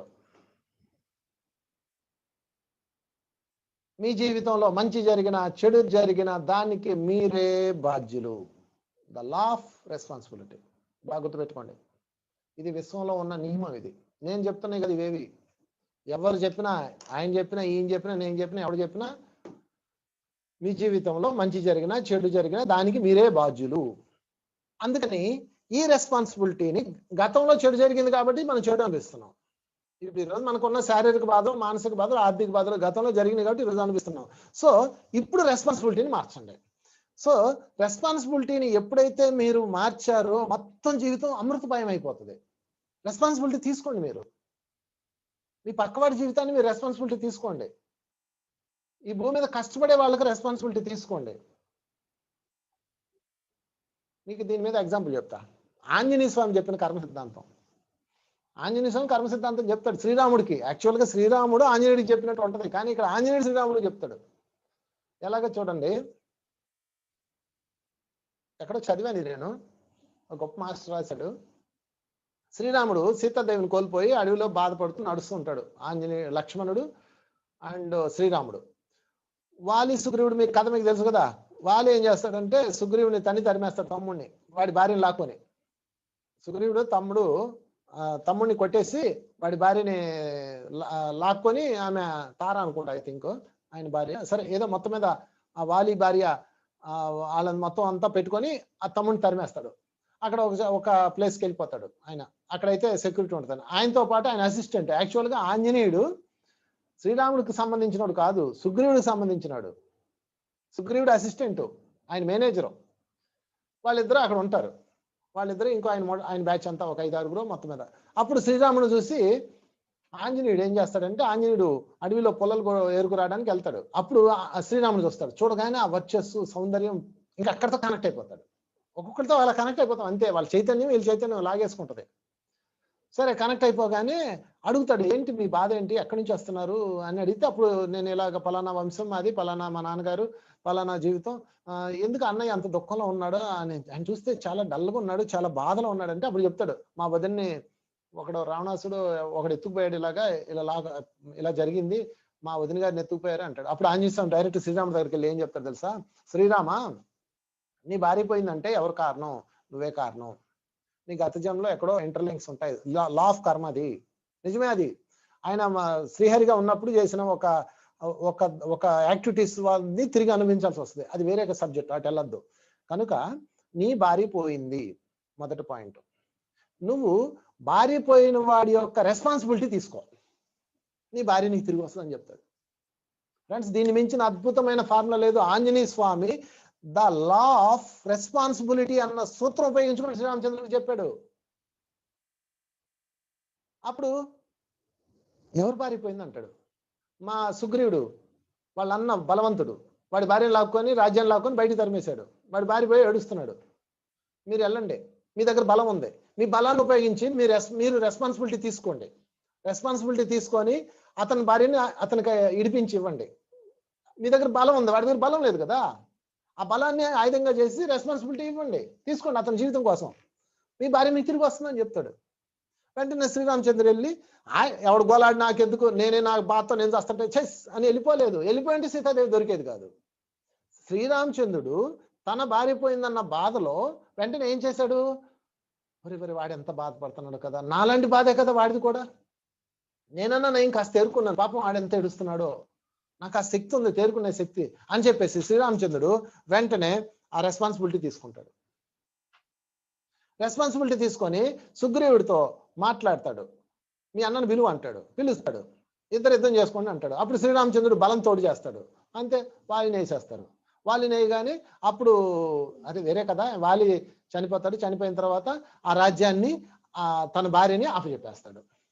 కొంతకాలం తర్వాత అదే సుగ్రీవుడు సైన్యాన్ని సమీకరించుకొని శ్రీరామచంద్రుడు భార్య అయిన సీతమ్మను తీసుకురావడానికి సహాయం చేస్తాడు. What a great law my dear friends. ఇది పట్టుకొని మనం సమస్యను సాల్వ్ చేసుకోవాలి. కానీ ఎవడెట్టపోతే నాకెందుకు, నేను ఎవడికి నేను చేయను, నేనే పోయి ఏడుతుంటే, ఇల్లుగాలి ఒకడు ఏడుతుంటే సుట్ట అంటించుకోవడానికి వచ్చాడు ఒకడో, ఈ అదవ సామెతలు చెప్తారు. ఇల్లుగాడు ఏడుతున్నావు, సుట్ట అంటించుకోవడానికి వచ్చాడు, కథ నిప్పి ఎలాగ నీది కాలిపోయింది కదా, కనీసం ఆనందంగా ఉంటాడు. Why don't you think this type? ఆలోచించండి. ఎదవ సామెతలు వాళ్ళకి కనిపెడతారు. ఇల్లుగాలి ఒకడు ఏడుతుంటే మనం వెళ్ళి ఎవడన్నా సాయం అడిగాడు అనుకోండి, మన కష్టాలు ఉన్నప్పుడు ఎవడన్నా సహాయం అడిగితే ఏమంటాం? ఇల్లుగాలి ఒకడే అడుగుతుంటే నీకు సుట్టలు ఇచ్చుకోవాలని నిప్పు కావాలరా అంటావు. నా ఇల్లు ఎలా కాలిపోయిందిరా, కనీసం నువ్వన్నా సంతోషంగా ఉండు అని ఆ ఇంట్లో నుంచి నిప్పు తీసి అడిగివ్వండి. ద లా ఆఫ్ రెస్పాన్సిబిలిటీ అన్న సూత్రం మీద కర్మని రిలీజ్ చేస్తుంది మీ యూనివర్స్. శ్రీరామచంద్రుడికి చేసినప్పుడు నీకెందుకు చేయదు, నాకెందుకు చేయదు? ఆలోచించండి. ద గ్రేట్ ఫార్ములాస్ ఇవన్నీ. తర్వాత పాయింట్లోకి వెళ్ళిపోదాం. తర్వాత point, the law of focus. 6th point, the law of focus. Friends, ఇవేవి నా సొంతే కాదు, అక్కడ ఇక్కడ సేకరించి వాటిని కథలు మిక్స్ చేసి మంచి మసాలా అద్దె మీకోసం చెప్తున్నా, అందుకని జాగ్రత్తగా ఫాలో అవ్వండి. The law of focus. లాలో ఉన్నది ఒకటి, ఫోకస్ చేయాలి. ఏంటి ఫోకస్ చేయాలి? నీవు దృష్టి దేని మీద ఉంటే అది సృష్టి అవుతుంది. The law of focus. మీరు దేని మీద దృష్టి పెడితే అదే మీ సృష్టి. అంటే ఈ 12 పాయింట్లు ఎక్కడో చోట మీకు మీ జీవితం ఉంటుంది, నేను ఖచ్చితంగా చెప్పగలను. 12 పాయింట్లు ఎక్కడో చోట మీరు ఉన్నారు. ఎవరెక్కడ ఉన్నారో నాకు తెలియదు కాబట్టి నేను 12 ఇచ్చేస్తాను, మీరే చూసుకోండి. The law of focus.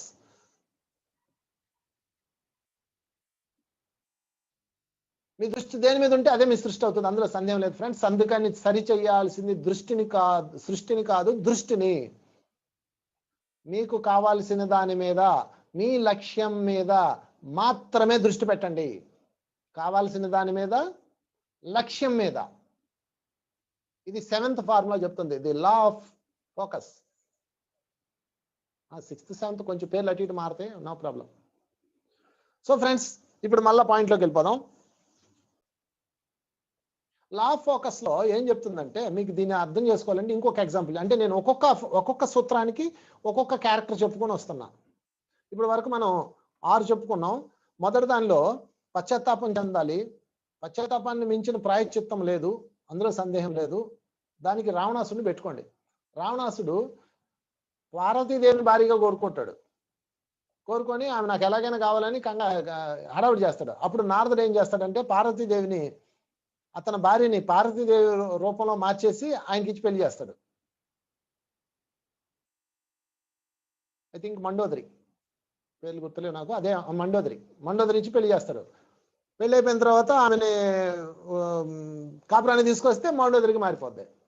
నన్ను మోసం చేశారా అని నారదుడి మీద ఎగురుతాడు. అప్పుడు నారదుడు అతనికి, బుద్ధి లేదా నీకు, జగన్మాతను మోహిస్తావు నువ్వు, నీకేమైనా జ్ఞానం ఉందా, అమ్మను మోహిస్తావు నువ్వు అని బాగా క్లాస్ బిగుతాడు. రియలైజ్ అవుతాడు. రియలైజ్ అయ్యి నిజమే నా కామం పొరలు పోయినాయి, నేను ఎంత బుద్ధి లేని పని చేశాను, అయ్యో నేను నీచుణ్ణి అల్పుణ్ణి అని చెప్పేసి నాకు ఇదే పనిష్మెంట్ అని తలకాయ కోసేసుకుంటాడు. కోసేసుకుంటే ఆ తలకాయ కింద పడ్డా కూడా అది కూడా ఇంకా పశ్చాత్తాపం చెందుతూనే ఉంటుంది. ఈశ్వరుని ప్రార్థిస్తూనే ఉంటుంది. అయ్యా ఈశ్వరా నన్ను మన్నించు, అమ్మని నేను కామించాను, బుద్ధి లేనివాడిని నేను అని అతను రియలైజ్ అవుతుంటాడు. పశ్చాత్తాపం మొదటి సూత్రంలో ద గ్రేట్ లాలో. అప్పుడు మహాదేవుడు వచ్చి, నువ్వు బాధపడద్దు, అది మాయ యొక్క లక్షణం, నీ పశ్చాత్తాపాన్ని మించిన ప్రాయశ్చిత్తం లేదు అని అతనికి మళ్ళీ జీవితం ఇచ్చి, ఆ పశ్చాత్తాపం చెందినందుకు అతనికి కానుకగా అతను ఆత్మలింగాన్ని ఇస్తాడు. అది వేరే స్టోరీ. అంటే దానికి రావణాసుని పెట్టుకున్నాం మొదటి సూత్రానికి. రెండో సూత్రానికి లా ఆఫ్ క్రియేషన్ కి ఎవరిని పెట్టుకున్నామంటే శ్రీరామచంద్రుడిని, సీతాదేవిని వాల్మీకి ఆశ్రమంలో వదిలాడు కాబట్టి దాన్ని పెట్టుకుందాం. సీతమ్మని, శ్రీరామచంద్రుని ఇంటెలిజెన్స్ ని పెట్టుకుందాం. తర్వాత మూడోది ది లా ఆఫ్ ఇమ్యూనిటీలో సీతాదేవి అశోకవనం కింద యాక్సెప్ట్ చేసిన దాన్ని, గొడవ పెట్టుకోలేదు, హాయిగా ధ్యానం చేసుకుంది అన్ని సంవత్సరాలు. తర్వాత నాలుగో సూత్రంలో ది లా ఆఫ్ గ్రోత్ లో మనం ఎవరిని పెట్టుకుందామంటే మన యొక్క పరివర్తనని, మన చైతన్యాన్ని మనం మార్చుకోవాలి, మనం పరివర్తన చెందాలి. పరివర్తనకి అయితే బొచ్చిన మంది ఉన్నారు. ఇక ఐదోది ద లా ఆఫ్ రెస్పాన్సిబిలిటీలో శ్రీరామచంద్రుడు, ఆంజనేయుడు పెట్టుకుందాం. The great responsibility in the earth ఎవరయ్యా అంటే ఆంజనేయ స్వామి. ఎంత రెస్పాన్సిబిలిటీ తెలుసా? సరే శ్రీరామచంద్రుడు అయిపోయింది, సీతాదేవిని ఎతకడానికి వెళ్ళాలి, ఇంకా కొంచెం టైం ఉంది. అప్పుడు సుగ్రీవుడు అంటాడు, రాజ్యంలోకి వెళ్ళిపోతాడు. నువ్వు కూడా వచ్చేవా శ్రీరామ్ అంటాడు. నేను రాను, నేను మా తండ్రి గారికి మాట ఇచ్చాను, అరణ్యవాసంలోనే ఉంటాను 14 సంవత్సరాలు, నేను అడవిలోకి రాను అని లక్ష్మణుడు, శ్రీరాముడు అడవిలోనే ఉండిపోతారు. సుగ్రీవుడికి రాజ్యం వచ్చింది. ఆంజనేయ స్వామి వెళ్ళాడు తెలుసా, నేను నీతో ఉంటాను ప్రభు అని ఉండిపోతాడు. ఎందుకని? ఇతని ధర్మాన్ని కాపాడేవాడు, ఇతనికి తోడు ఉండాలి. That is responsibility. అందుకే ఈ రోజు కూడా ఆంజనేయ స్వామి చిరంజీవి ఉన్నాడు. ఒక్కడన్నా ఉన్నాడా రాముడితో సమకాలికుడిగా జీవించిన వాళ్ళల్లో పూజలు అనుకుంటున్న గొప్ప మాస్టర్ ఎవరయ్యా అంటే ఆంజనేయుడే. ఎందుకు అంటే రెస్పాన్సిబిలిటీ. అందుకని ఆంజనేయుని పెట్టుకుందాం. దానికి the sixth one, the great law of focus. దేని మీద దృష్టి పెడితే అది వస్తుంది. దీనికి మెల్లారప్ప జీవితాన్ని ఎగ్జాంపుల్ గా తీసుకుందాం. మెల్లారప్ప ముందు తాంత్రిక సాధన చేస్తాడు. అతని యొక్క దృష్టి మొత్తం తన కుటుంబాన్ని నాశనం చేసిన బంధువుల్ని నాశనం చేయాలి, తమ ఆస్తి దోచుకున్న బంధువులను నాశనం చేయాలి. తాంత్రిక మీద దృష్టి పెట్టాడు, పెద్ద తాంత్రిక సాధకుడు అయిపోతాడు. ఉరుములు సృష్టిస్తాడు, చేతబడులు చేసేస్తాడు, కాశ్మీరాలు నిద్రలేస్తాడు. ఓయమ్మో ఎన్ని చేస్తాడో, ఆయన జోలి వెళ్ళకూడదు. ఓహో ఆయన చూస్తే భయంతో వణికిపోయేవాడు, అది చాలా గొప్ప అనుకుంటాడు. కానీ ఒకరోజు రియలైజ్ అవుతాడు, ఇదేంటి నన్ను చూసి భయపడుతున్నారు కానీ ఇష్టపడట్లేదే. అప్పుడు ఆయన వెంటనే మిలారాప అన్న గురువు దగ్గరికి వెళ్తాడు. వెళ్ళి అక్కడి నుంచి ఆయన సాధన మీద దృష్టి పెడతాడు, ధ్యాన మార్గం మీద దృష్టి పెడతాడు, ఈ దివ్య మార్గం మీద దృష్టి పెడతాడు. అన్ని శక్తులు ఉంటే ఈ లోకంలో బ్లాక్ మ్యాజిక్ మీద దృష్టి పెడితే బ్లాక్ మ్యాజిక్ వస్తుంది, తంత్ర విద్యల మీద దృష్టి పెడితే తాంత్రిక వదులవుతారు. మీరు ఈ రోజు నుంచి వెళ్ళి ఒక మంచి తాంత్రికులను చూసుకొని సాధన చేయండి, కొన్నాళ్ళకి మీకు ఆ తాంత్రిక శక్తులు వస్తాయి. స్పిరిచువాలిటీ సాధన చేయండి, స్పిరిచువాలిటీ వస్తుంది. ఏది సాధన చేస్తే అది వస్తుంది. అంటే మీ దృష్టి దేని మీద ఉంటే దాని మీద వస్తుంది. అందుకని జ్ఞానం మీద దృష్టి పెట్టండి, అన్నీ వస్తాయి దానిలో. జ్ఞానమే మోక్షం కాబట్టి మీరు శక్తి మీద దృష్టి పెట్టండి. 24 గంటల శక్తి, ఎనర్జీ.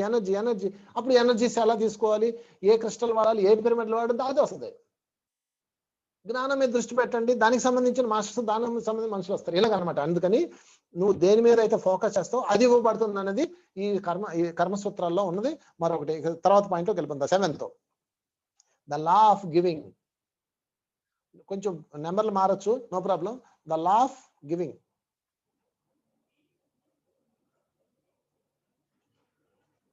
అంటే ఇవ్వడం ప్రారంభించినప్పుడే రావడం ప్రారంభిస్తుంది. చాలా మంది ఏమంటారంటే ఫ్రెండ్స్, నాకు బాగా డబ్బులు వచ్చాక నేను సేవ చేస్తానండి అంటారు. వాడి మోహన్ చేస్తాడు, ఏమి చేయలేడు. The law of giving.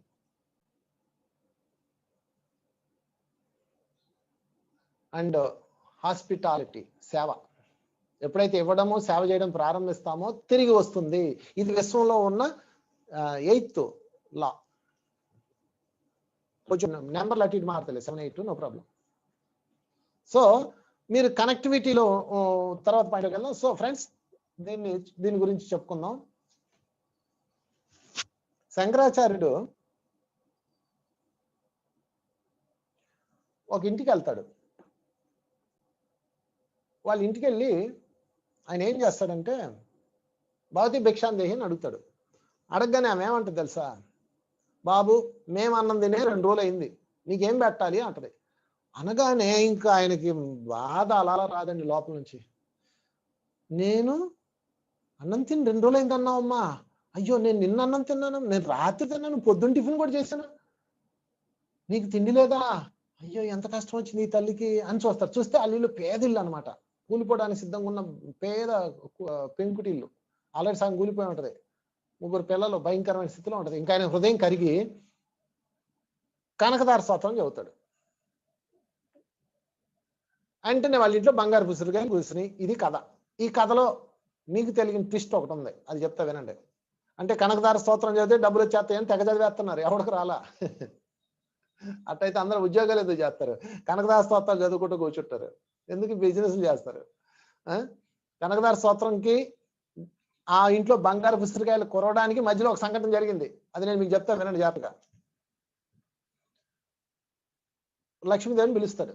అమ్మా, కనకదార స్తోత్రం చదివాను కదా, ఆమె వచ్చింది. అందుకే ఆ ఎనర్జీకి ఆమె వస్తుంది అనమాట. వచ్చింది. అమ్మ డబ్బులు ఇవ్వమ్మా, చూడమ్మ ఎంత బాధల్లో ఉన్నారు, కొంచెం ఇవ్వమ్మా అంటే, బాబు నేను ఉంది ఎందుకు నాయనా, ఇవ్వడానికే కదా, ఇదిగో టన్నులు టన్నులు బంగారం, టన్నులు టన్నులు డబ్బు నా దగ్గర ఉంది, పట్టుకోమ్మను, నాకు అభ్యంతరం లేదు. అయితే నాకు ఒక రూల్ ఉంది నాయన అని, ఇదిగో ఇప్పుడు నేను మీకు చూపించాను, పోస్టర్ చూపించింది. The law of giving and hospitality. అది నా ఫార్ములా, నా రూల్ అయినా అది దాటి ఇవ్వలేను నేను. లక్ష్మీదేవి దగ్గర ఎంత సొమ్ము, Lakshmidevi means administration master, financial department, ఇంత సొమ్ము ఉంది కదా, ఏం చేసుకుంటా నేను చెప్పు?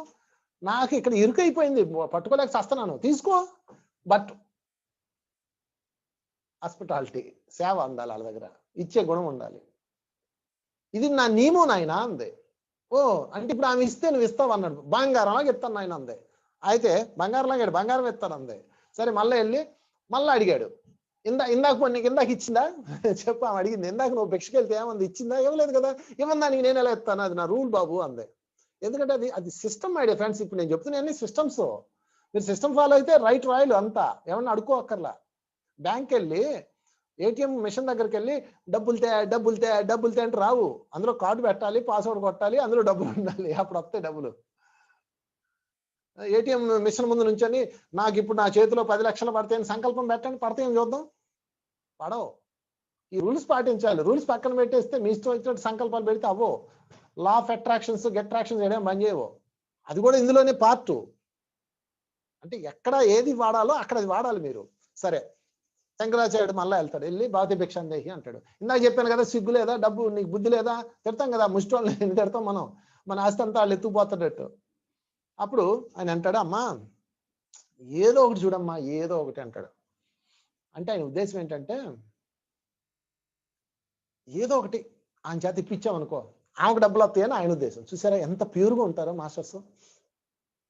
అప్పుడు వీడు వదిలేలా లేడు, ఏం చేద్దామని చెప్పి ఆమె అటు ఇటు ఎదిగితే గూట్లో పిల్లలు తీసుకొచ్చి పడేసి ఒక ఉసిరికాయ ఉంటుంది, ఉసిరికాయ ఎండిపోయి ఉంటుంది. అది కూడా ఇదిగో నాయన ఏదో ఒకటి అన్నది, ఇది పట్టుకో అని ఇచ్చేస్తుంది. ఠంగమని బొచ్చులేస్తుంది. చాలా మంది నాకు ఇచ్చాలని వెళ్తాడు. వెళ్ళి ఇదిగో లక్ష్మీదేవి చూపిస్తాడు. ఇదిగో ఇచ్చిందా లేదా, నువ్వేమడిగావు, ఇస్తుందా, ఆమె ఇవ్వాలన్నావు, ఇచ్చిందా లేదా, ఇచ్చాలి కదా అంటాడు. అనగానే ఓకే అని శాంక్షన్ చేస్తా. అప్పుడు బంగారు పుస్తకాలు పడ్డాయి ఇంట్లో. దాంతో వాళ్ళు కోటేశ్వర్లు అవుతారు. ఇదే విధంగా కుచేలుడు కూడా. So friends, law of giving and hospitality most important point ఇది. మీ దగ్గర 100 రూపాయలు ఉంటే 10 రూపాయలు ఇవ్వండి. కొన్ని 10 రూపాయలు ఉంటే రూపాయి ఇవ్వండి. కొన్ని రూపాయి ఉంటే 10 పైసలు ఇవ్వండి. మొత్తం ఇమ్మనే మీకు అడగలేదు కదా. లేదు బాగా డబ్బులు వచ్చాక ఇస్తానండి, ఎప్పటికి ఇవ్వలేరు మీరు, ఎందుకంటే రావు కాబట్టి. చాలా మంది అంటారు నేను మంచి ఉద్యోగం చేసి సర్వీస్ చేయాలండి. వాళ్ళే బిల్డప్లు ఇస్తుంటారు. వీళ్ళంతా కౌన్ బరేగా కరోడుపతిలో చూడొచ్చు ఈ బ్యాచ్ అంతా. ఏం చేస్తావు డబ్బులు అంటే సర్వీస్ చేస్తానండి. సర్వీస్ చేసేవాడికి డబ్బులు అక్కర్లా. ఎందుకంటే డబ్బులు వచ్చినప్పుడు వాడు ఏ సర్వీస్ చేయడేక ఆడి జీవితం ఖతం అయిపోద్ది. అందుకే సర్వీస్ చేసే వాళ్ళకి డబ్బులు ఎవరో వాళ్ళు ఇంకా తెలివైన వాళ్ళు. తర్వాత పాయింట్లోకి వెళ్ళిపోదాం. తర్వాత point, the law of connection. ఈ విశ్వంలో ప్రతి దానికి ఒకదాని నుంచి ఒకటికి అనుసంధానమై ఉంటుంది. ఇది నేర్చుకోండి, తెలుసుకోండి, దాని మీద నిలబడండి. ద లా ఆఫ్ కనెక్షన్ అంటే కనెక్టివిటీ ఏదైనా ఒకటే. ఇది 8వ, బట్ అందులో 6 ఉంది, మీరు 8 పెట్టుకోండి. ఈ విశ్వంలో ప్రతిదీ ఒకదానికి ఒకటి కనెక్ట్ అయి ఉంటుంది మై డియర్ ఫ్రెండ్స్. ఇది ఇది ఇది ఇది పట్టుకోవాలి మీరు బాగా. ద లా ఆఫ్ కనెక్షన్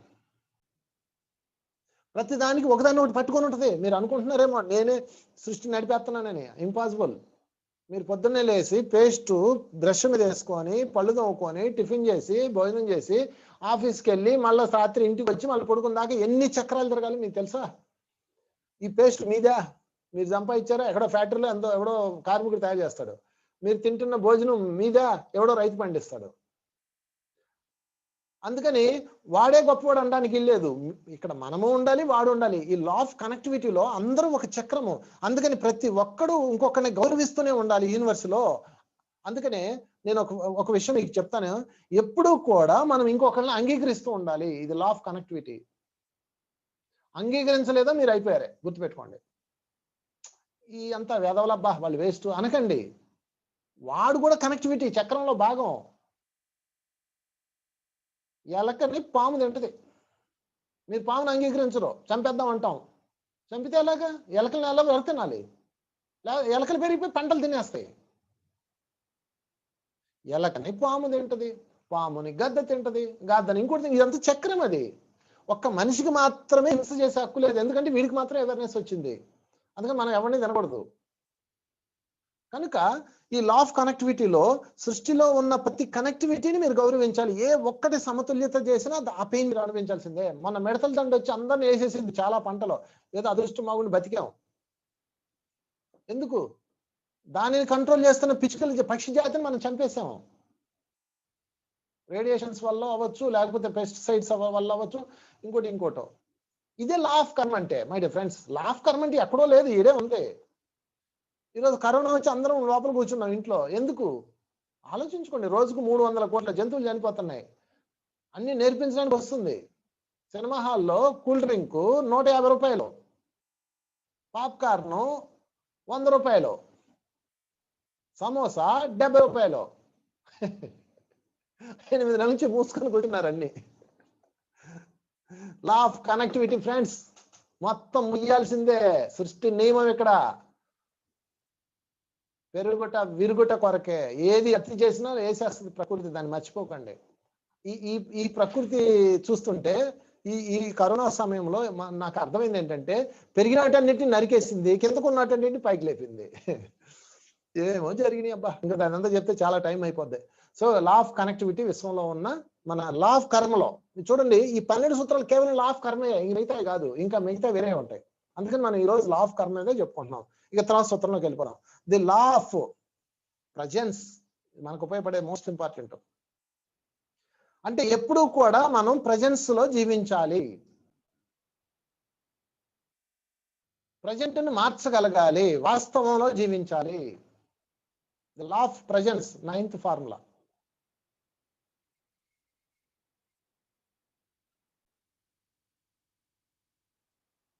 ఊహల్లో జీవించకండి, మబ్బుల్లో జీవించకండి.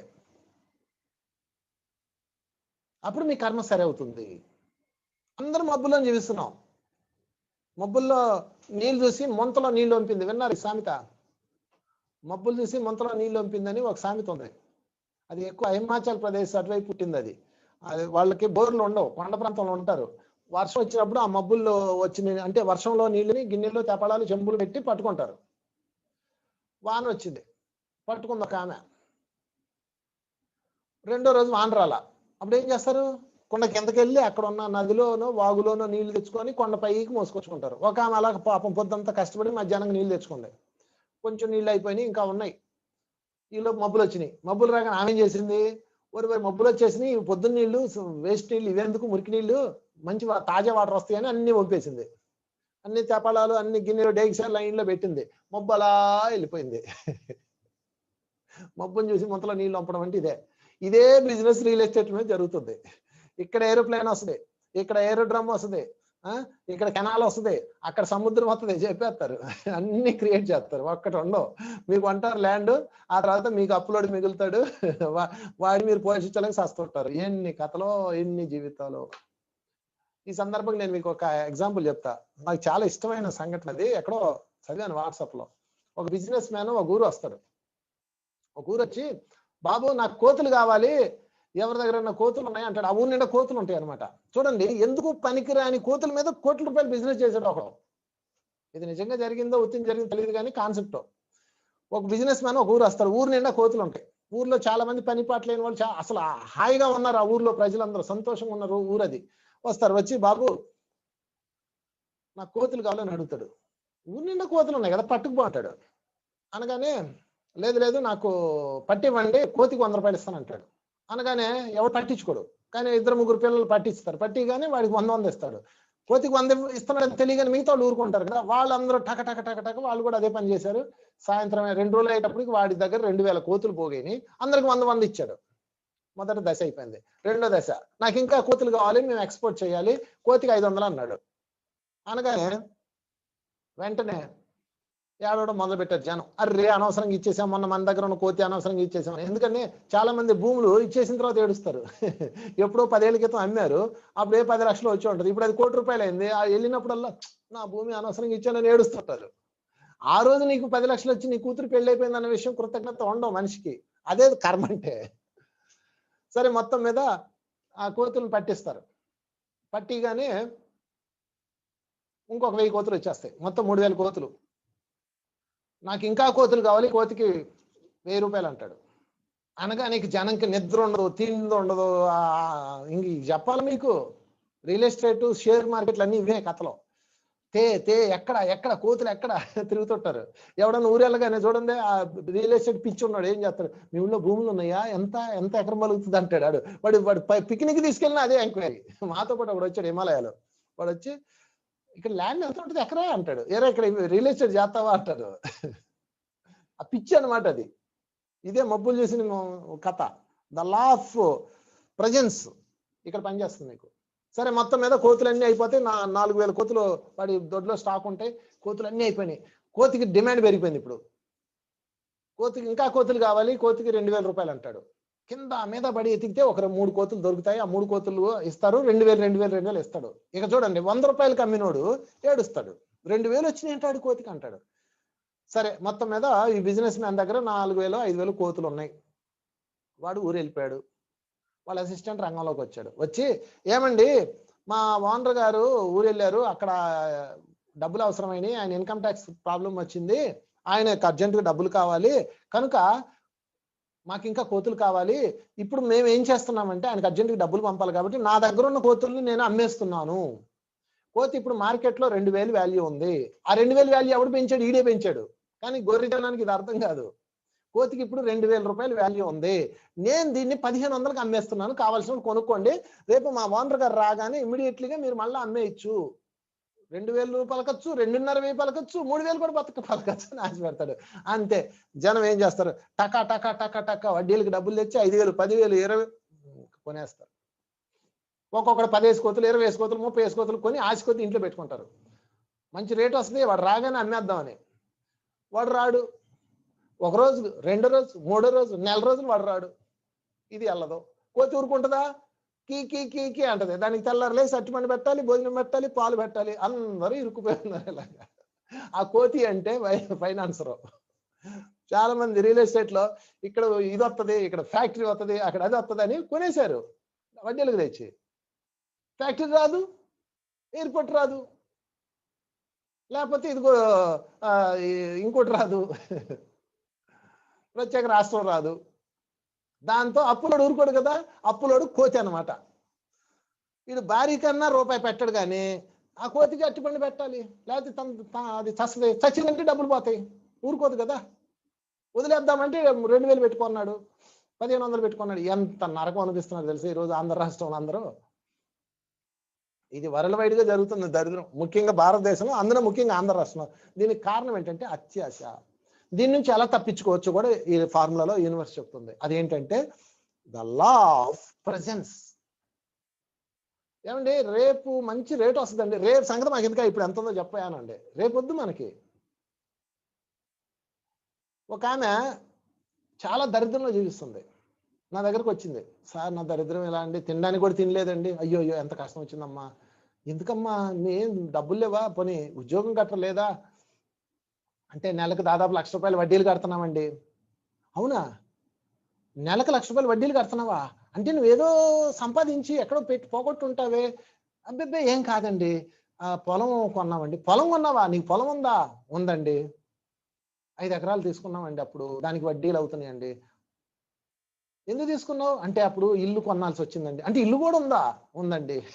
ఒక్కొక్కటి బాంబులు వెలుగుతుంది నాకు.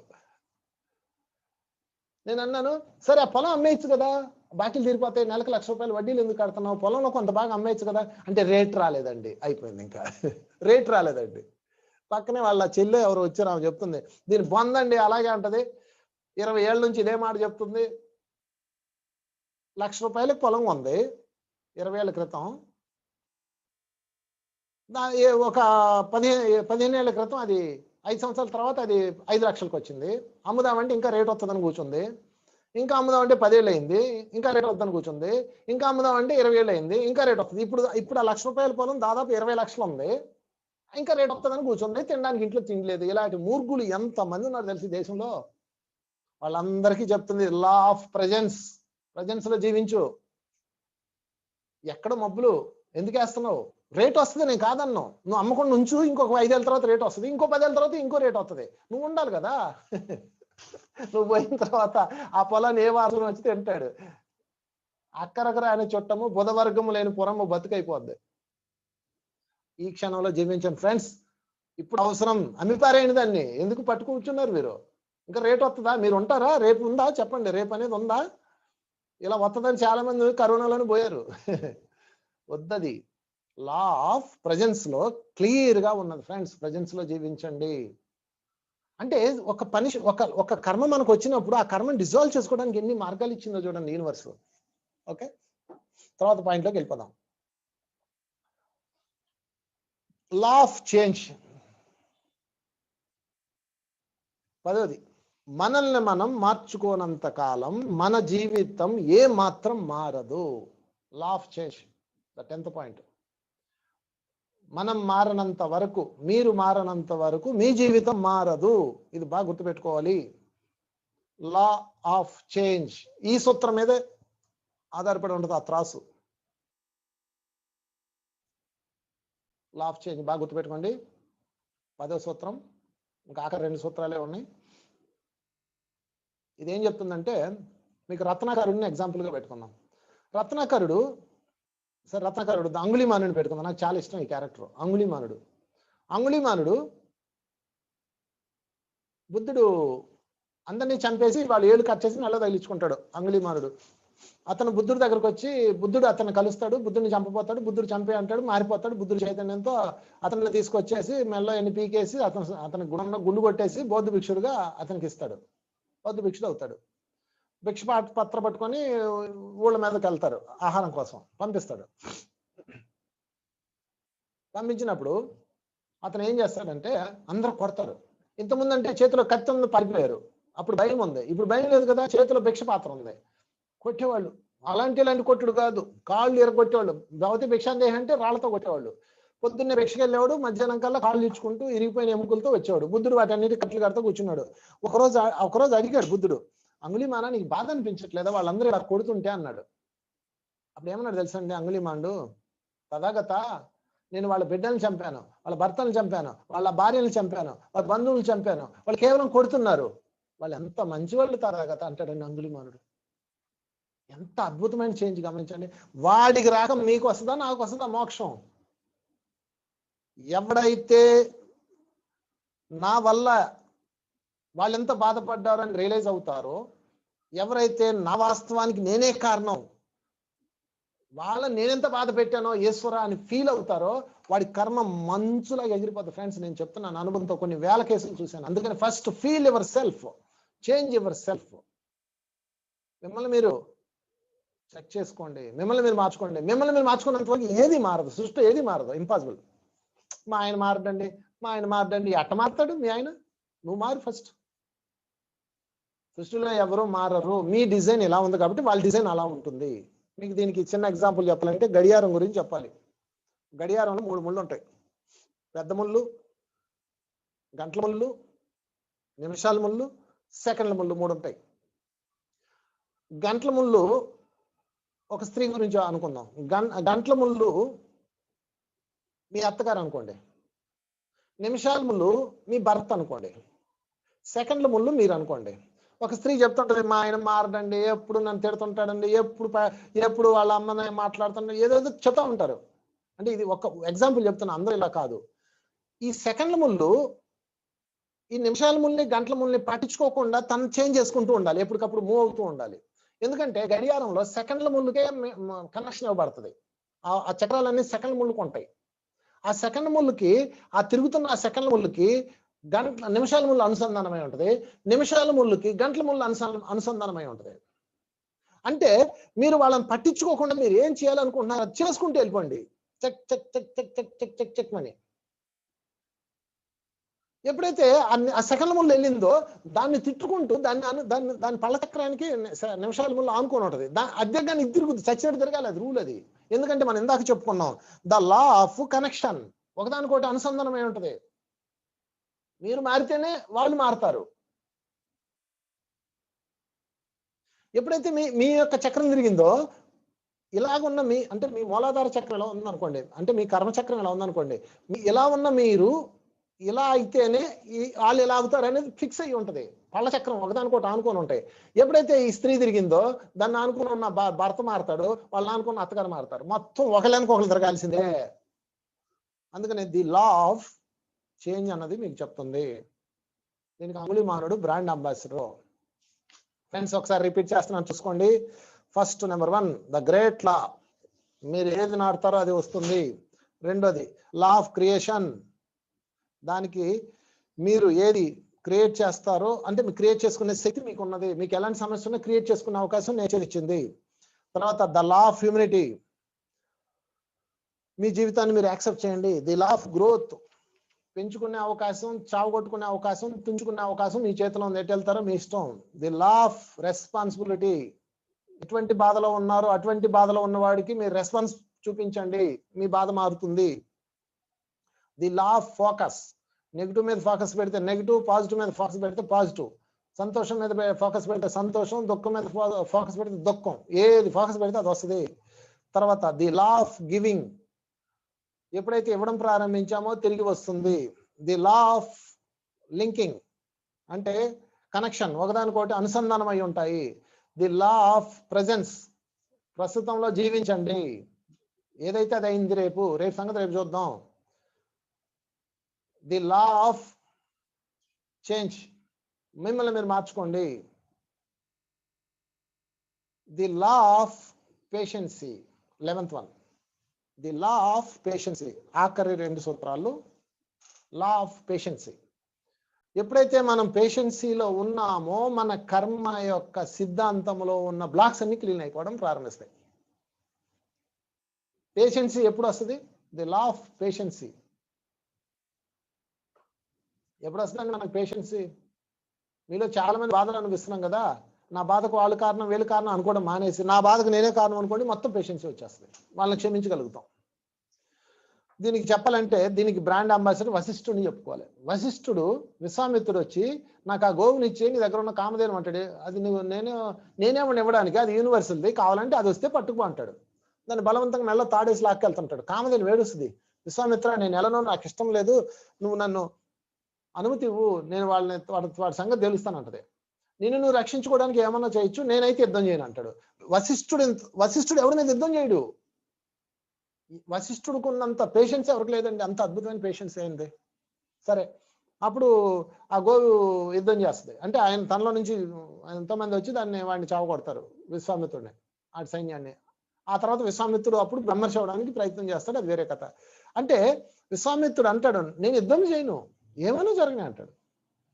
ఇంకా విశ్వామిత్రుని జయించాలంటే ఏం చేయాలని చెప్పేసి, సరే వశిష్ఠుని జయించాలంటే ఏం చేయాలని చెప్పేసి విశ్వామిత్రుడు వెళ్ళి తీవ్ర సాధన చేసి అనేక ఆయుధాలు పట్టుకొస్తాడు, ఒక్కొక్క ఆయుధం ప్రయోగిస్తాడు. అన్నిటికీ ధ్యానమే సమాధానం, ధ్యానంలో కూర్చుంటాడు, అన్నీ ఆయనలో లయమైపోతాయి వచ్చి. ఒక్క మాట అండవు. తర్వాత ఒక రాక్షసుని ప్రేరేపించి, విశ్వామిత్రుడు ఒక రాక్షసుని ప్రేరేపించి వశిష్ఠుడు 9 కొడుకుల్ని చంపిస్తాడు. అందులో ప్రధానమైనవాడు శక్తి ఋషి,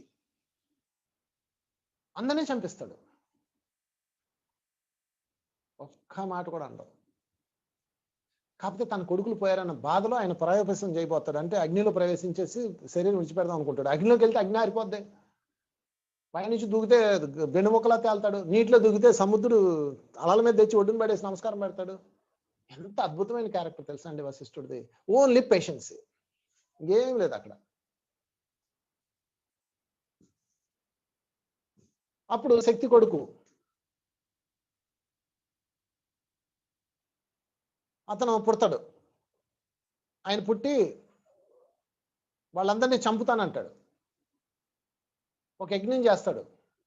ఆ యజ్ఞం చేసి వాళ్ళందరినీ చంపడానికి ఆయన చేసినప్పుడు ఆయన ఏమంటాడు తెలుసండి, ఒకే ఒక్క మాట అంటాడు, బాబు మీ నాన్న చావాలన్నది, ఆ శక్తి కొడుకు అన్నమాట, మీ నాన్న చావాలన్నది విశ్వనియమం, ఆయన మృత్యువు, ఆయన యొక్క విధి, ఆ రాక్షసుడు పాత్రధారి అంటాడండి.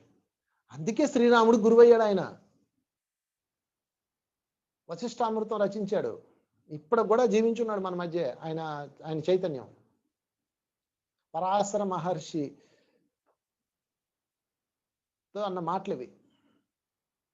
మనవడు పరాశరుడు, ఆయన మనవడు అన్నమాట. సో అందుకని లా ఆఫ్ పేషెన్సీ, ద 11th సూత్రం. మీరు ఇప్పుడు ఏదైతే బాధలు అనిపిస్తున్నారో టైం వస్తుంది. ఏందో ఇవాళ ధ్యానం చేశారు రేపు తగ్గాలంట, నాకు అర్థం కాదు. సంవత్సరాల తరబడి ధ్యానం చేస్తున్న వాళ్ళే నోరు మూసి కూర్చున్నారు. నిన్న మొన్న ఒక వచ్చింది, ఏంటండి వారం నుంచి ధ్యానం చేస్తున్నాను ఇంకా నాకు నడువు నొప్పి తగ్గలేదు అంతే. నువ్వు తిన్న కేజీలు మాంసం ఏడిపోతుంది, దానికి అత్తెట్టి తగ్గాలని చేయకండి, పోవాలని చేయకండి. వారం కాలేదు, ₹100 ధ్యానం చేసిందో లేదో అప్పుడే నాకు అన్ని వచ్చేయాలంటుంది. ఎట్లా వస్తాయి మై డియర్ ఫ్రెండ్స్? అందుకని పేషెన్సీగా ఉండండి, ఇంకా సాధన చేయండి, ఇంకా సాధన చేయండి, ఇంకా సాధన చేయండి, ఇంకా ఇంకా ఇది రావాలి అది రావాలని కాదు, చేస్తూ వెళ్ళండి, ఏది రావాలో అది వస్తుంది. ఇక లాస్ట్ సూత్రం, ద లా ఆఫ్ ఇన్స్పిరేషన్, 12వ సూత్రం. ఇది కర్మని మారుస్తుంది. ఇన్స్పిరేషన్ అంటే ఇతరుల జీవితానికి మనం ఆదర్శం కావాలి, మన జీవితం ఇతరులకు ఆదర్శం కావాలి. The law of signification and inspiration అంటే ఒకటేనండి. మనం ఒక సింబల్, బ్రాండ్ అంబాసిడర్ అవ్వాలి. సో ఫ్రెండ్స్, దానికి నాకు ఇష్టమైన క్యారెక్టర్ ఎవరయ్యా అంటే పాండురాజు. పాండురాజు ఒకరోజు వేటకి వెళ్తాడు. అక్కడ ఒక మృగాన్ని వేటాడుతూ పొరపాటున మృగం అనుకుని కొడతాడు. ఋషి దంపతులు ఇద్దరికి బాణం తగులుతుంది, ఇద్దరు చనిపోతారు. శాపం పెట్టారంటారు కానీ అది శాపం కదా, అది పక్కన పెడదాం. రాజ్యంలోకి వస్తాడు. ఒకటే అనుకుంటాడు ఆయన, నేను ప్రజలను కన్నబిడ్డలా పాలించాల్సిన నేను ఒక మృగాన్ని చంపాను, మృగం అనుకొని మనిషిని చంపాను. మృగం అయితే ఏంటి, మనిషి అయితే ఏంటి, అసలు నేను ఎందుకు వేటాడాలి, నేను ఎంత బుద్ధి లేని పని చేశాను, నా తప్పుకు నేనే పనిష్ చేసుకుంటానని ఆ రోజు ఆయన రాజ్యం నుంచి బయటకు వచ్చేసి వానప్రస్థంలోకి వెళ్ళిపోతాడు, రాజ్యాన్ని విడిచిపెట్టేస్తాడు. ఈ రాజ్యం కోసం కొట్టుకున్నారు అందరూ, అలాంటిది ఆయన రాజ్యం తృణప్రాయంగా వదిలేస్తాడు. వదిలేసి ఆ రోజు నుంచి సన్యాసి దీక్ష తీసుకుంటాడు. దాన్ని శాపం అంటారు, ఇంకోటి అంటారు, ఇంకోటి పక్కన పెట్టండి. అవన్నీ ఆయనకు ఏదో శాపం పెట్టారు, అది ఇది చెప్తారు. 5 బిడ్డలు పంచపాండవులు అంత గొప్పగా ఎదిగారంటే కారణం ఏంటో చెప్పమంటారు ఫ్రెండ్స్? పంచపాండవులు 5 అంత దివ్య జ్ఞానం కలిగి ఉండడానికి ఒక్కళ్ళే కారణం, పాండు మహారాజు వాళ్ళ తండ్రి. మిగతా వాళ్ళ అంశలతో పుట్టవచ్చు, వాళ్ళ చైతన్యంతో పుట్టచ్చు, అది పక్కన పెడదాం. ఈ పెంచింది ఎవడో, వాళ్ళు పెంచారా? ఇంద్రుడు వచ్చి పెంచాడా, లేకపోతే అంధర్రాజు వచ్చి పెంచాడా, వాయుదేవుడు వచ్చి పెంచాడా?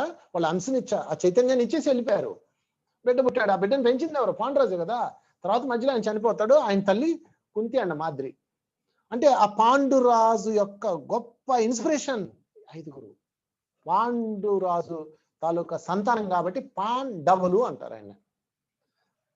సంతానం కాబట్టి అన్నట్లా ఆయనలో ఉన్న గొప్పతనం, దాన్ని ఏమంటారు, ఆ ఇన్స్పిరేషన్. ధృతరాష్ట్రాన్ని ఇన్స్పిరేషన్ చేశాడా చెప్పండి? తండ్రిని గౌరవించాడు ఒక్కరోజు అన్నా? కనుక ఫ్రెండ్స్, మనము మన పిల్లలకి ఇన్స్పైర్ గా ఉండాలి, సమాజానికి ఇన్స్పిరేషన్ ఇవ్వాలి, మన మన మన జీవితమే మరొకళ్ళకి ఆదర్శం కావాలి.